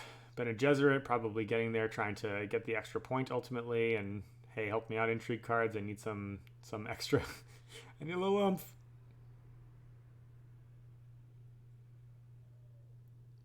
Looks like he's got a diplomacy card there, so I imagine he's going to play that. I don't know what this card does, but I assume that it has something to do with the fact that he's got a pile of intrigue cards, so he's getting whatever that card does and moving forward with his life. Is he passing? Is that why they're showing the screen here?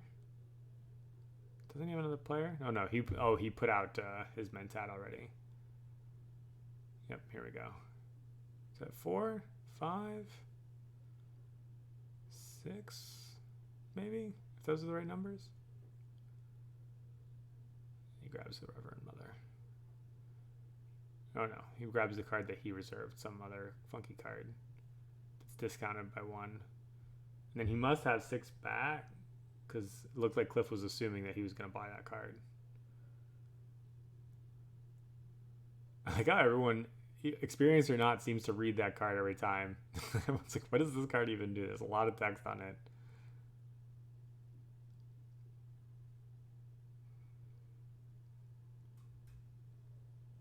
All right, now we're going to see if Cliff's got some secret battle cards to snake out a win here and grab a point. Luca's not the person that he wants to be punching down on. You know, this is one of the awkward things about being in battles with players who are behind. You want to save your gotcha cards to get the players who are ahead of you. So in a lot of ways, I think that Luca should win this battle. And even if Cliff is holding on to intrigue cards that lets him win, he might just want to pass anyway. Hanshi, however, is motivated to get sneaky, but I think Hanshi has not grabbed a lot of intrigue cards in the same way that Cliff has, so it might not even have any options. And I think that's just going to be the end of that. Oop, he says I'm go for it. Got to get your points.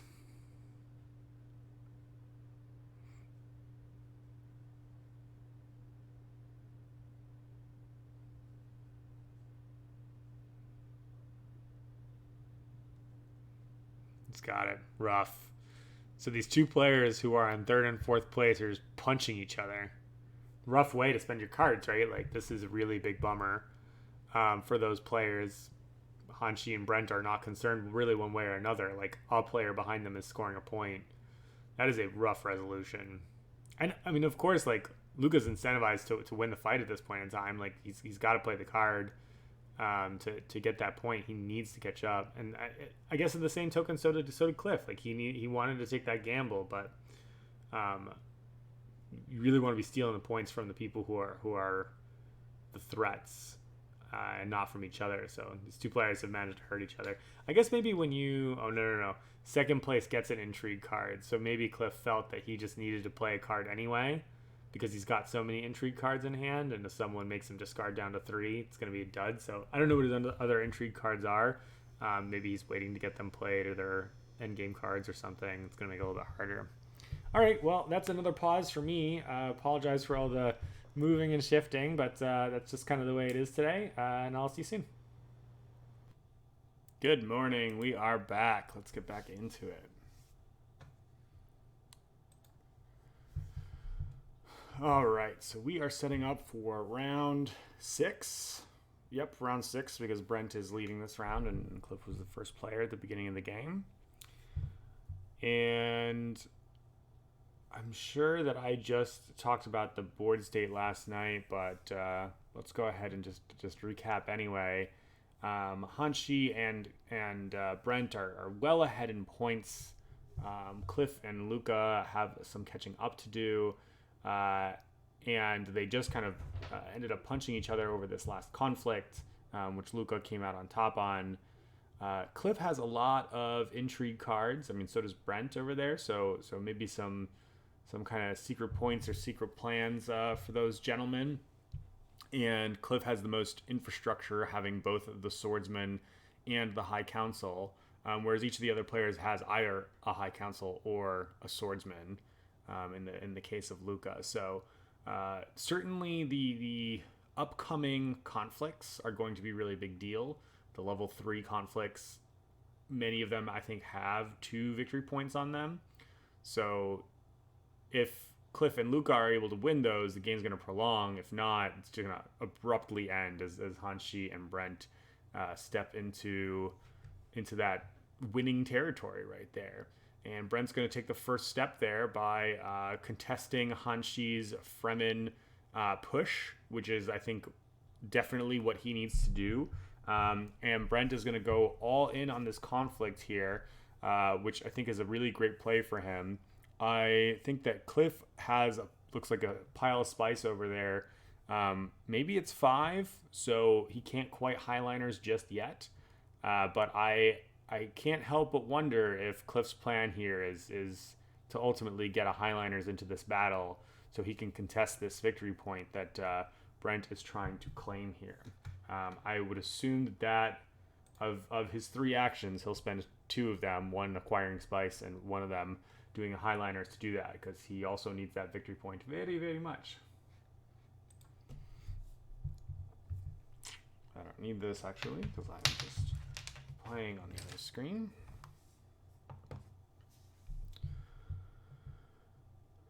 Hanshi, I mean, is trying to turn the corner here. I think has maybe a few more options.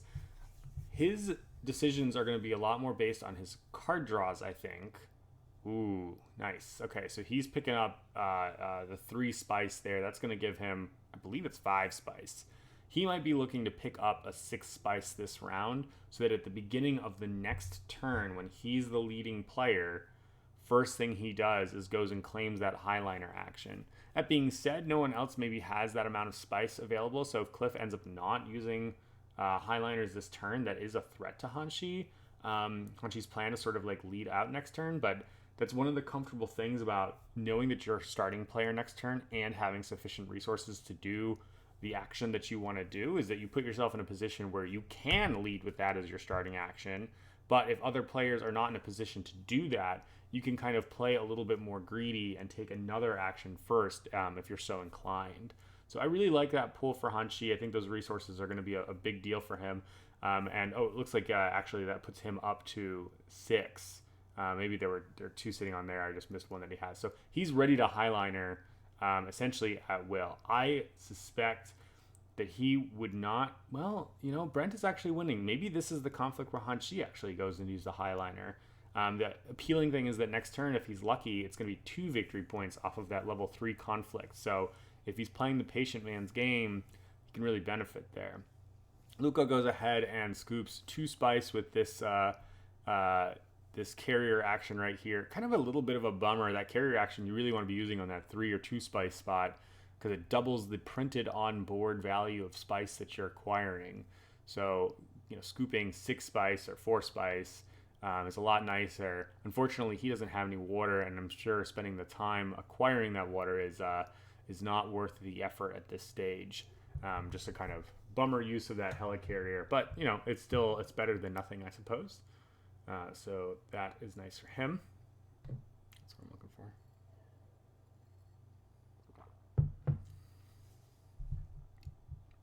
We've got about 40 minutes left in this game, so I assume that implies to me that we've got this round and then another round, and maybe it's going to end next round.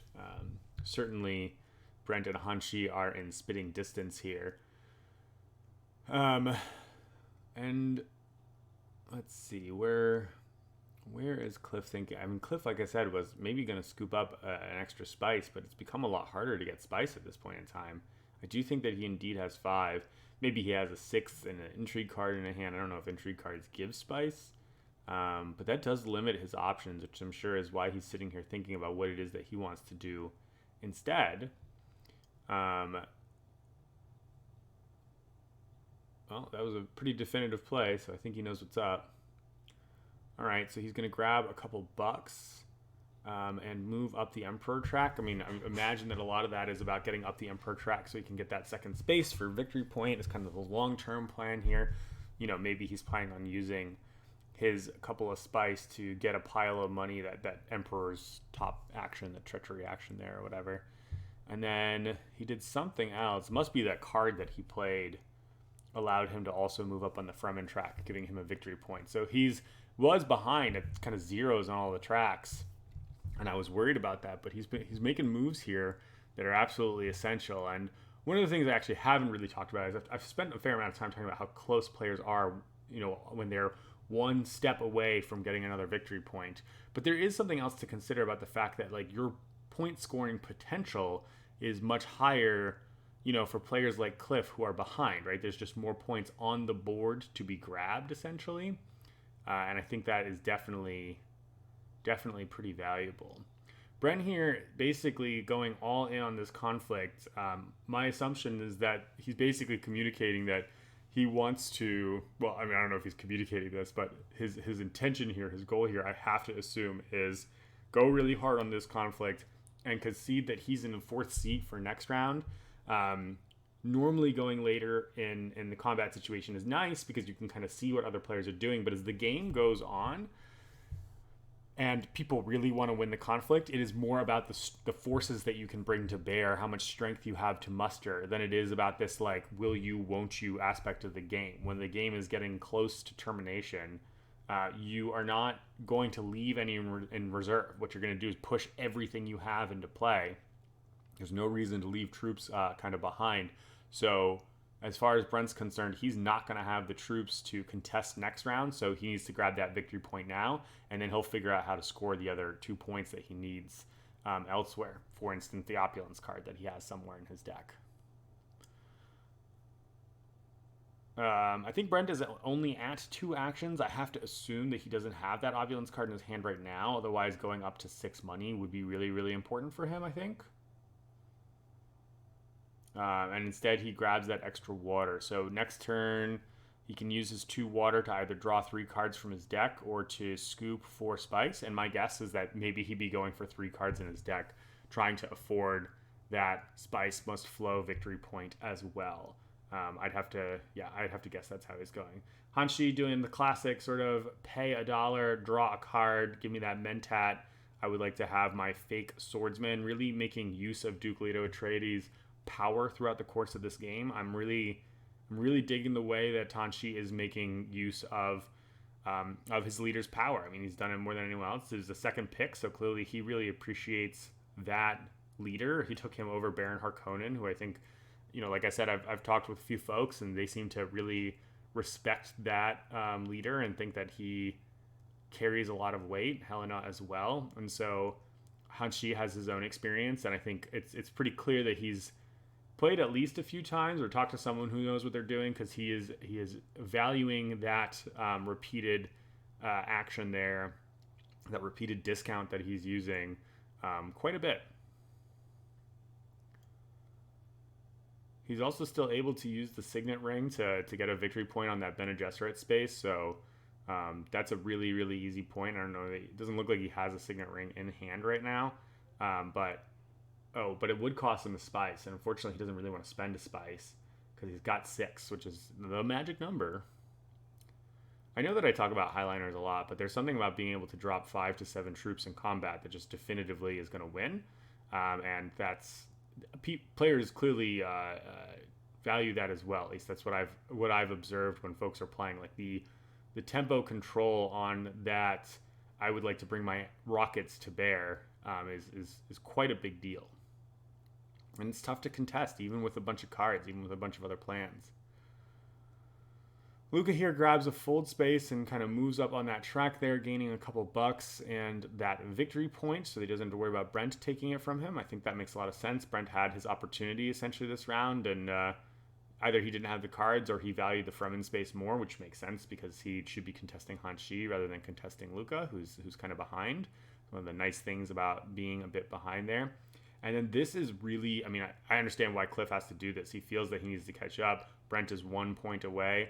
But this is really nice for Hanshi to see, because the 2 other players, right, in first place, and I would argue that Cliff is in third place, that are in contention with one another are going whole hog on this conflict. That means that next round, Hanshi is going to have a much, much easier time doing what he wants to do. And as we discussed before, he's the only one that's sitting on 6 spice, so he can take some other action and then take Highliner as kind of his second or even third action, depending on how the round goes.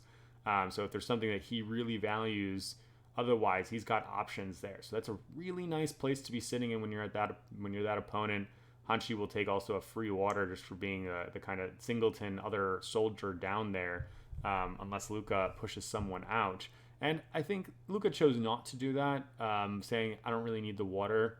I'm instead planning on saving these troops for a big push next turn, which means that what Hanshi is looking at is Luca as that contestant for next turn's conflict.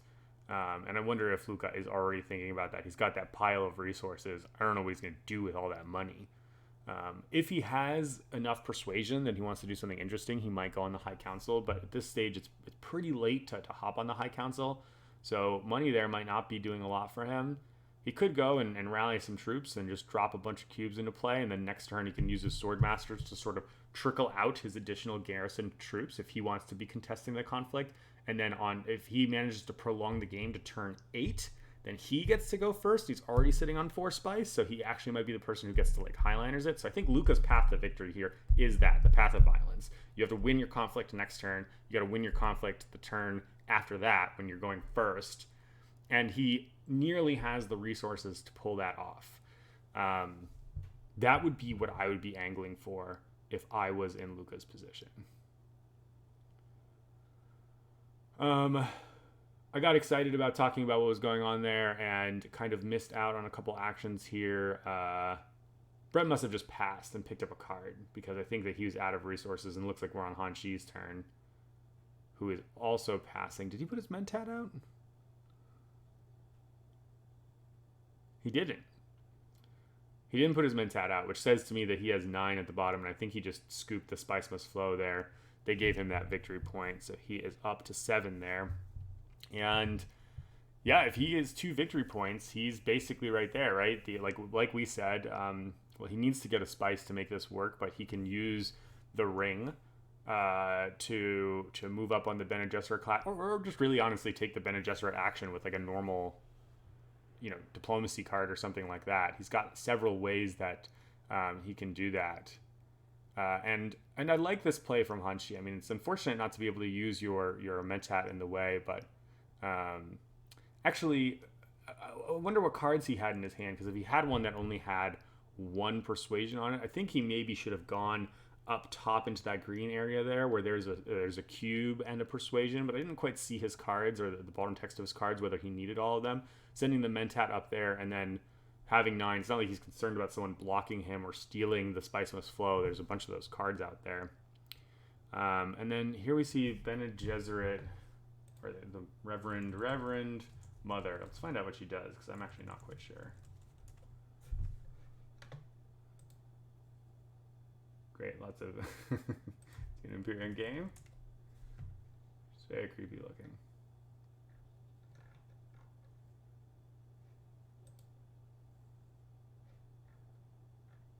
Alright, well, I'm not easily able to find her card with a quick Google search, so we'll give up on that.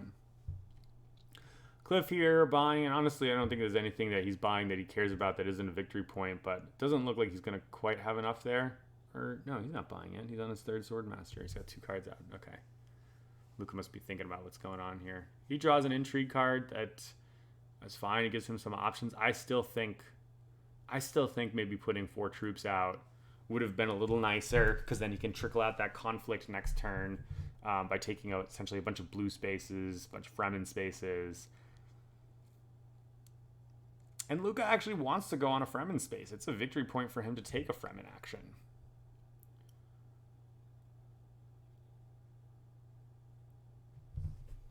I think that's what I would have done, Luca. I'm sure he has another.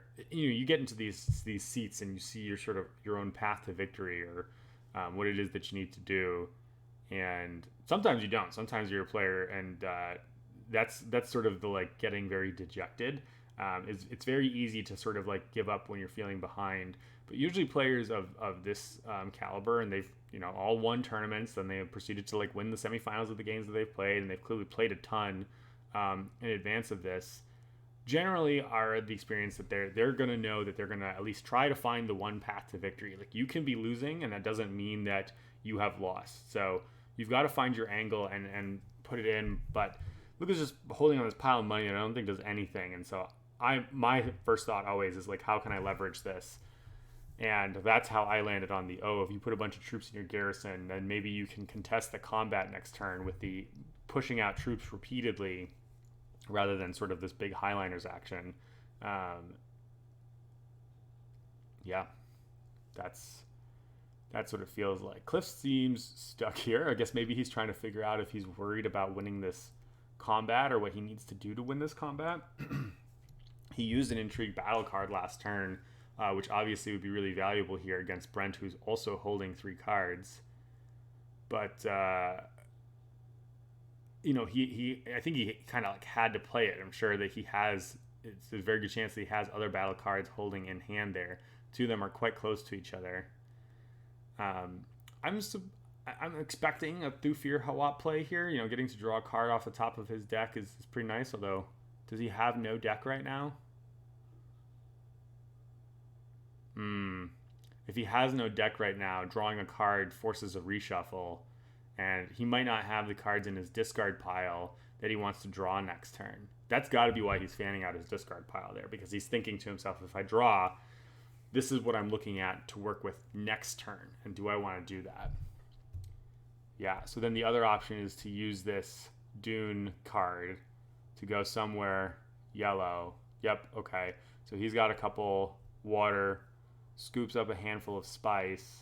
I don't know what that extra spice is really going to do for him, but I guess you can always, not always, but there's a couple intrigue cards that use spice. There is certainly a way to levy spice into troops at a certain point.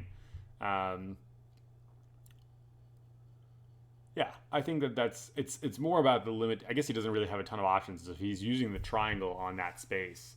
Rather than playing Thufir Hawat. That's a very, very awkward situation where it's like, I don't want to draw a card because of what's going to be in my draw deck on the next round. I have to assume that's what he was going with.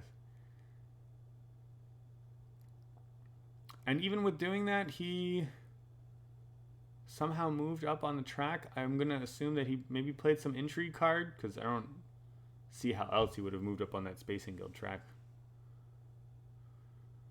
Yeah, man, and he's gone from zeros in these locations up to 2 really quickly. So I was concerned about how much he'd move up that Bene Gesserit track and how much he'd left the other things behind, but Cliff just showing that there's a lot of different ways to get up there. Oh, and if you pass with Thufir, you get an intrigue card. So yeah, now I'm more thinking that Cliff played an intrigue card, because that if he plays and then draws, it keeps him at the magic number of 3.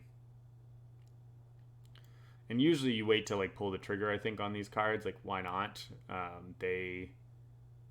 If your opponents don't know your position, that's generally beneficial, right? Like, you want them to be kept in the dark.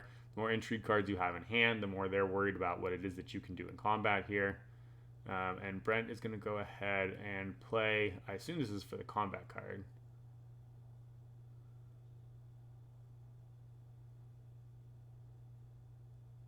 Oh, he's retreating some troops, and that gives him a victory point. It's like a feint card or something like that. That is so cool.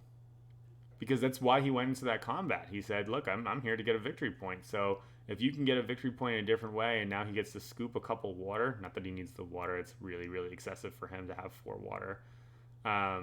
That's cool. That's very cool. Nice for Cliff. Now he doesn't need to fight anymore, but he's a little overkilled here. So he's going to score a point there. That's going to put us at 8-7-6-5 at the end of this round, with Cliff having 1 point locked and loaded with the Emperor, with Luca having 1 point locked and loaded with the Fremen, with Hanshi having 1 point locked and loaded with the Bene Gesserit, and Brent does not have any points locked and loaded on the alliances. So you could, in theory, look at this as, instead of an 8-7-6-5 game, an 8-8-7-6 game, just with everyone except for Brent having to take a certain action to ensure that they get the victory point on the alliance spaces that they need. And of course, they might not even draw the appropriate card to do that. That is certainly a possibility. But at this stage, where players have culled their decks a little bit more, I'm going to assume that they sort of have the opportunity to do that. And if they drew the card this turn that said, hey, advance on the track that you're required to advance on, they would have made that a priority, knowing that they wouldn't draw for it next turn.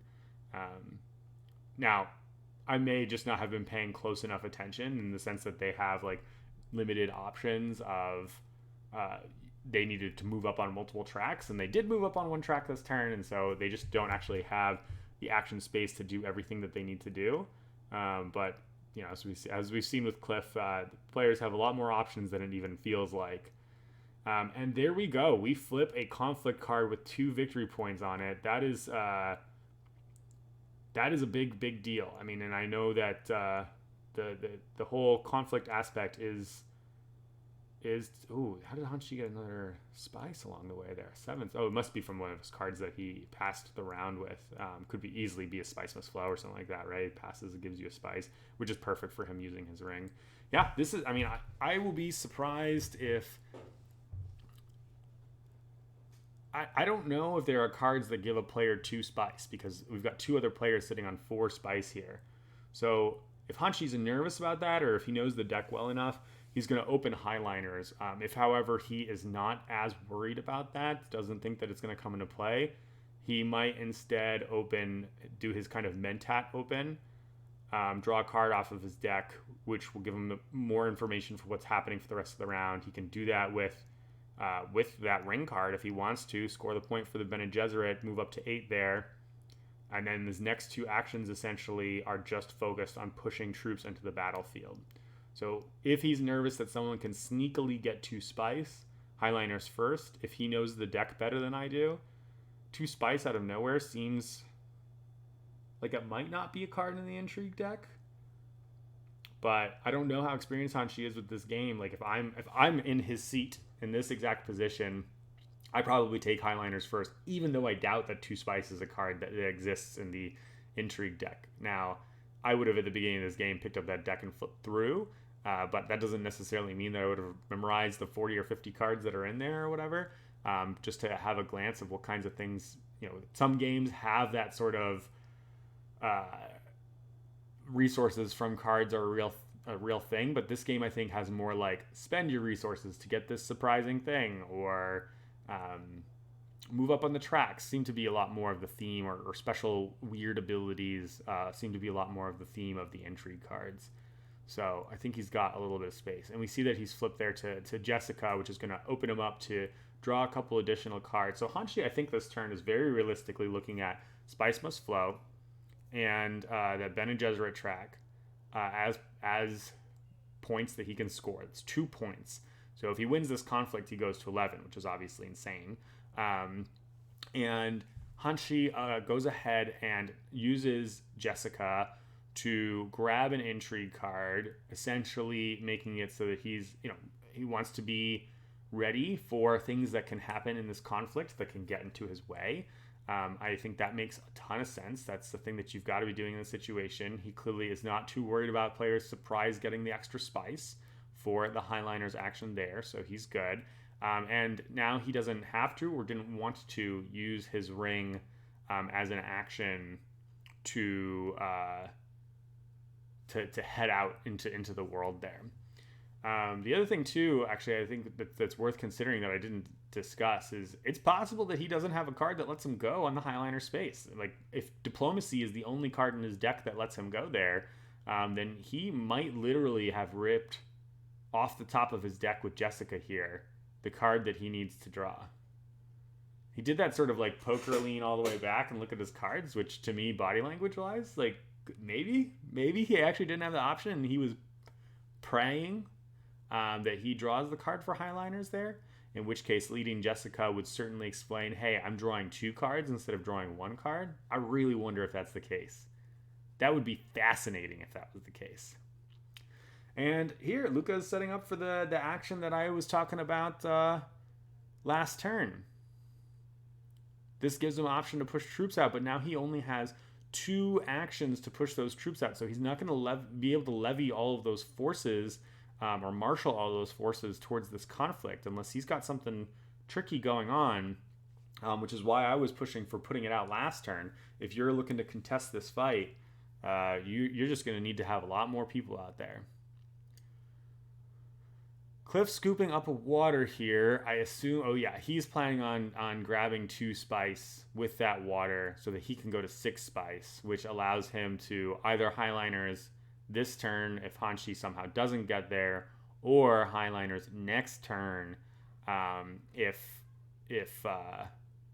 somehow Hanshi is stopped. Like if Luca essentially ends up winning this conflict instead, but has to commit so much to winning the conflict that he's not able to get the 6 spice to lead for the next round. Brent is doing exactly as we suggested here. He's drawing cards from his deck. I think he's very much looking at how can he get the persuasion to buy Spice Must Flow.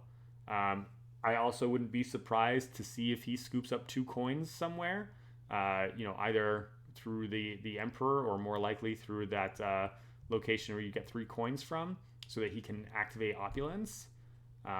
That's 2 points for him. And the awkward thing about his position is he's essentially just praying that the person in last here, Luca, is able to win this fight and that Hanshi can't. And this is one of those like potentially accidental kingmaker positions that Luca could be getting put in here. Where of course, like he's incentivized to prolong the game. He's incentivized to fight for these 2 victory points. They make a very big deal to him. Obviously, to anyone, it's a huge chunk of your victory right there. But if you see that another player is at 10 points, Luca is by definition not going to win this game, even with those 2 extra points. And so that makes for a very curious scenario. Nobody ended up picking up the 2 spice, and them being sort of water choked gives Hanshi the opportunity here to do the kind of classic Mentat action that he's been doing, draw another card from his deck, which might expand the amount of persuasion that he has needed to buy a card there. Oh, show me your hand, Hanshi.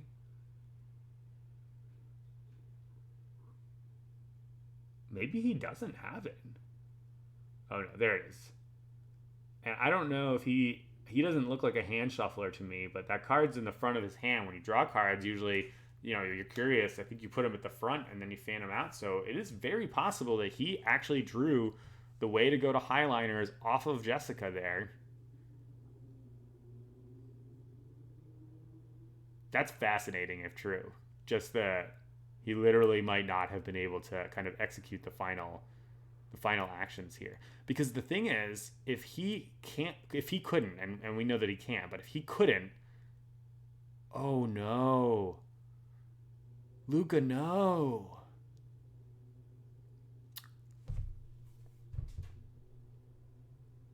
Hanshi only has one action left this round. And if Luca had placed that blocker token on highliners, then that Fremen space is admittedly the only spot anyone could go to contest him. Although I guess maybe he doesn't have any water. If he had water, I would say, oh, okay, he's planning on essentially pushing out his last 4 troops using that Fremen location, or another 4 troops and his last 4 troops. But he doesn't have the water to take that action. Oh no.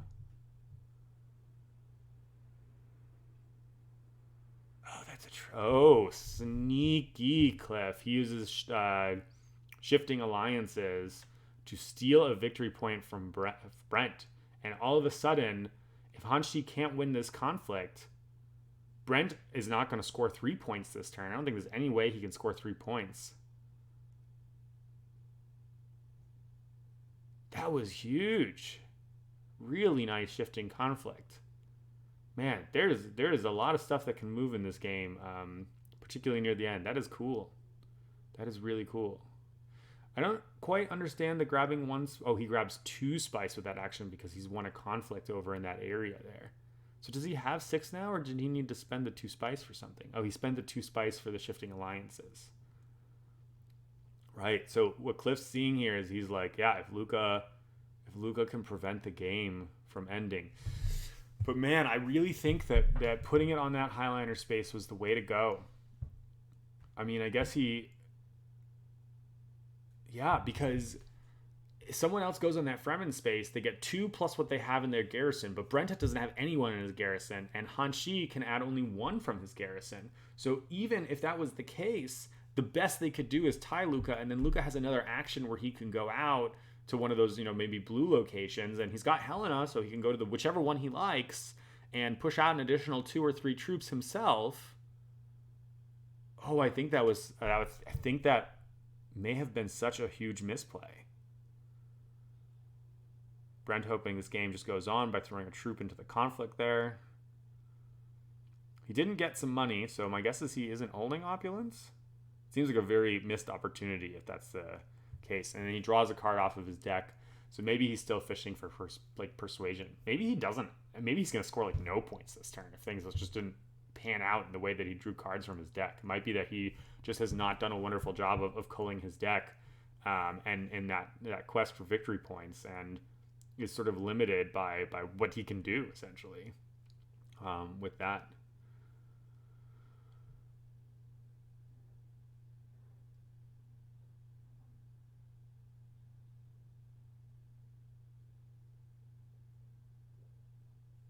Oh, the person who gets second place in this battle gets 2 spice.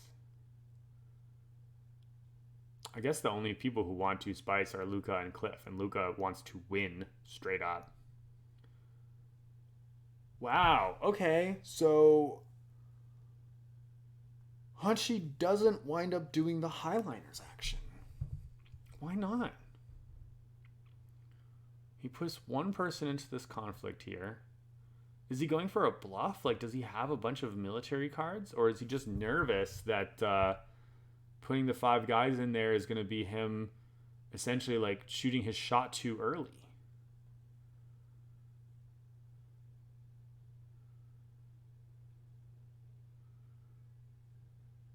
Trashing a dagger there to draw 2 cards. I got to assume that Luca is pretty close to having enough persuasion to do something cool. Otherwise, spending the 2 spice there is... I guess he has no way of gaining 2 spice, so he might as well find a way to spend his spice. But that's his third action, right? Yeah, that's his third action. So this got weird. I thought that the pressure for that conflict was going to be totally different. Hanshi looks like he's disappointed. So what am I missing? Maybe the diplomacy card is a card that gave him the persuasion he needed to buy a victory point off of the spice must flow at the end of the round. And then Hanshi's still the only one who's sitting on 6 spice, so he can buy some victory points next turn. That's some incredible patience if that's the case. That being said, there's 10 minutes left in this cast here, so maybe Hanshi is going to win this without even highlighting into play. So I'm perplexed right now. That did not play out how I expected, in case I haven't made that clear enough. Oh, I've had this way too far away from me today. I hope you've been able to hear me fine.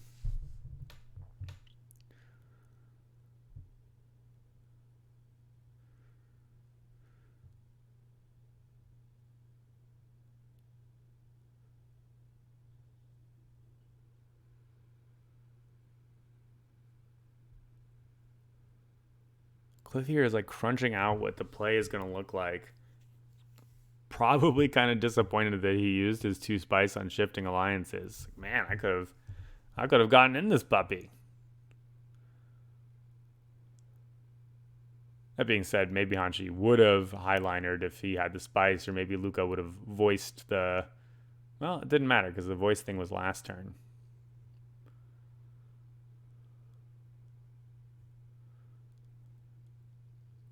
I wonder if Cliff is considering if he can push troops out and win this conflict, but there's not really any spot. There's not a spot where he can do that. He needs this to go for another round. He needs Luca to win this conflict. I don't think he can score 2 extra points kind of out of nowhere.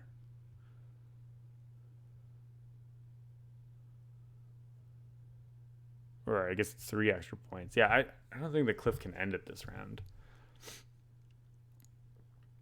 I do also wonder, like, this has got to be something that players consider in a scenario like this, where their difference between 2nd and 4th place is many thousands of dollars. You might suddenly be saying to yourself, hey, I'm not concerned about how I'm going to win this game.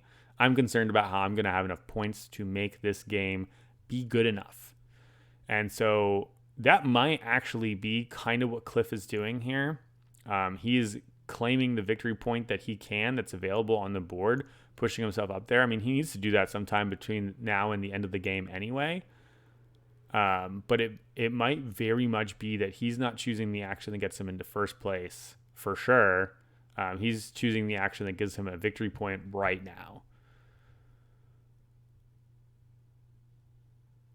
That being said, I'm not looking around the board and seeing anything that seems very obviously important to me. I think that he sees that he's not going to be able to get the 6th spice. So if we go for another round, Hanshi is going to be able to push in that highliner. So why keep all this spice? Might as well cash it in.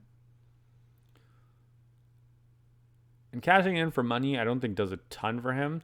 There's that opulence card, but he doesn't have the money for it. I'm surprised... I didn't see the other cards that he revealed, but I'm surprised that he did not end up using an action to take some money. Instead, he put a guy out to the conflict. Oh, it could be that because the last thing he did was draw a card. How awkward would it be if he drew opulence as his last card? That would be a huge bummer. Didn't have the opportunity to get the points after he took the action. That's certainly possible.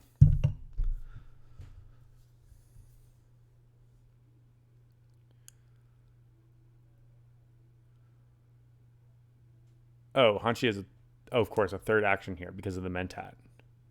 Didn't he go first? He must have played some intrigue card. Okay. Here we go. Here's the army.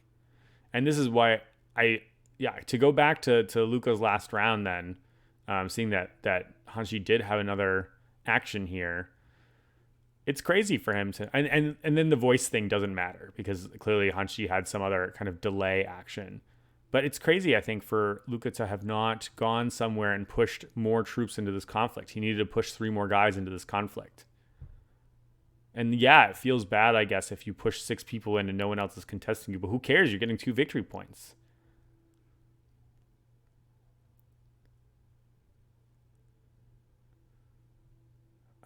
Luca might have just been in trouble anyway. So he maybe needs to make some more greedy plays along the way, like hoping that Hanshi isn't going to go out there. But like it seems insane for him to not want to do that. And now he's got 7 troops out there. Woof. That's it. I mean, that's game right there. I don't think that Luca can do a whole lot to contest that. That's a really big gap there. We'll see if he plays any cards, because if he's 3 shy, then that conflict that took place between Luca and Cliff might actually be kind of the nail in the coffin there. We'll have to see. Or does Cliff have 2 shifting alliances? That's funny. It's a pretty sneaky card. Oh, that's how he's been moving up like crazy. Very nice, Cliff. I like it.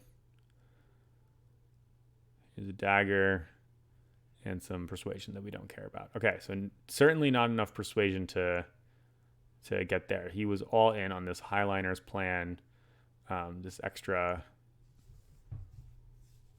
Yeah, I really do wonder what intrigue card it was that Hanshi played to pass his turn. Because there are some of the intrigue cards that you can play to essentially pass the turn there. And then did he escape?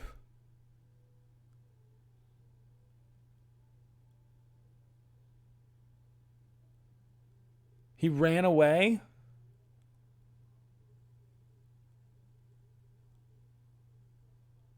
Is this just a reverse flex? What the hell is that?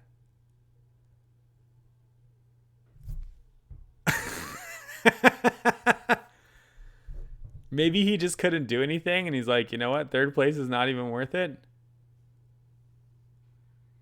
And that's it. Not with a bang, but with a fizzle. How anticlimactic, I feel like. What a bummer. I mean, I guess that does say, like, if Luca straight up ran away there and wasn't willing to contest. Yeah, I mean, there's a lot of, like, what ifs here. But, like, what if Luca hadn't been forced to use a battle card in the previous round? What if Luca had set that garrison out the turn before and now had extra actions this turn to push more troops into play? What if, instead of trashing cards and drawing cards, he had pushed more troops into the battle here? If he had won that conflict, he'd go up to 7 points. He'd be kind of viable, honestly, for winning the game. I mean, I think probably then the favorite becomes Cliff, because Hanshi would have spent so many resources committing to that battle. And there you have it, folks. That is a abrupt push to end the game there. Very nicely played, Hanshi. I mean, certainly, like, kind of waiting. It's so funny that, like, I was talking about how the advantage of going in 3rd seat is that you're the first one to claim the Highliner action, and then it becomes the very last action of the turn. And there's sort of this first mover advantage where if someone doesn't have the resources that are available to them, they can't actually contest that location for you. Looks like Cliff might have scored an extra endgame victory point there. I don't quite know what that is, and they haven't moved him up in the track, but 1 extra point isn't going to make the difference there. And there we have it, folks. Sorry for the multiple cuts on this one, and hopefully the audio worked out well at the end here with me for getting this. I'll take a look at it in post, but this has been really fun, and we'll see what's coming up next. I think I'm going to be reviewing one of my games next, because unfortunately the other games I want to review, as I said, the glare is pretty bad in them, so it's hard for me to assess the game state, and I just think it makes for not a good video for me to talk more generally, color commentary. That's not a strength of mine, so I'll be focusing on the strategy stuff as we're going forward. But that was fun to learn more about Dune Imperium. I'm now jazzed to play more of it, so I'll see you around. Thanks.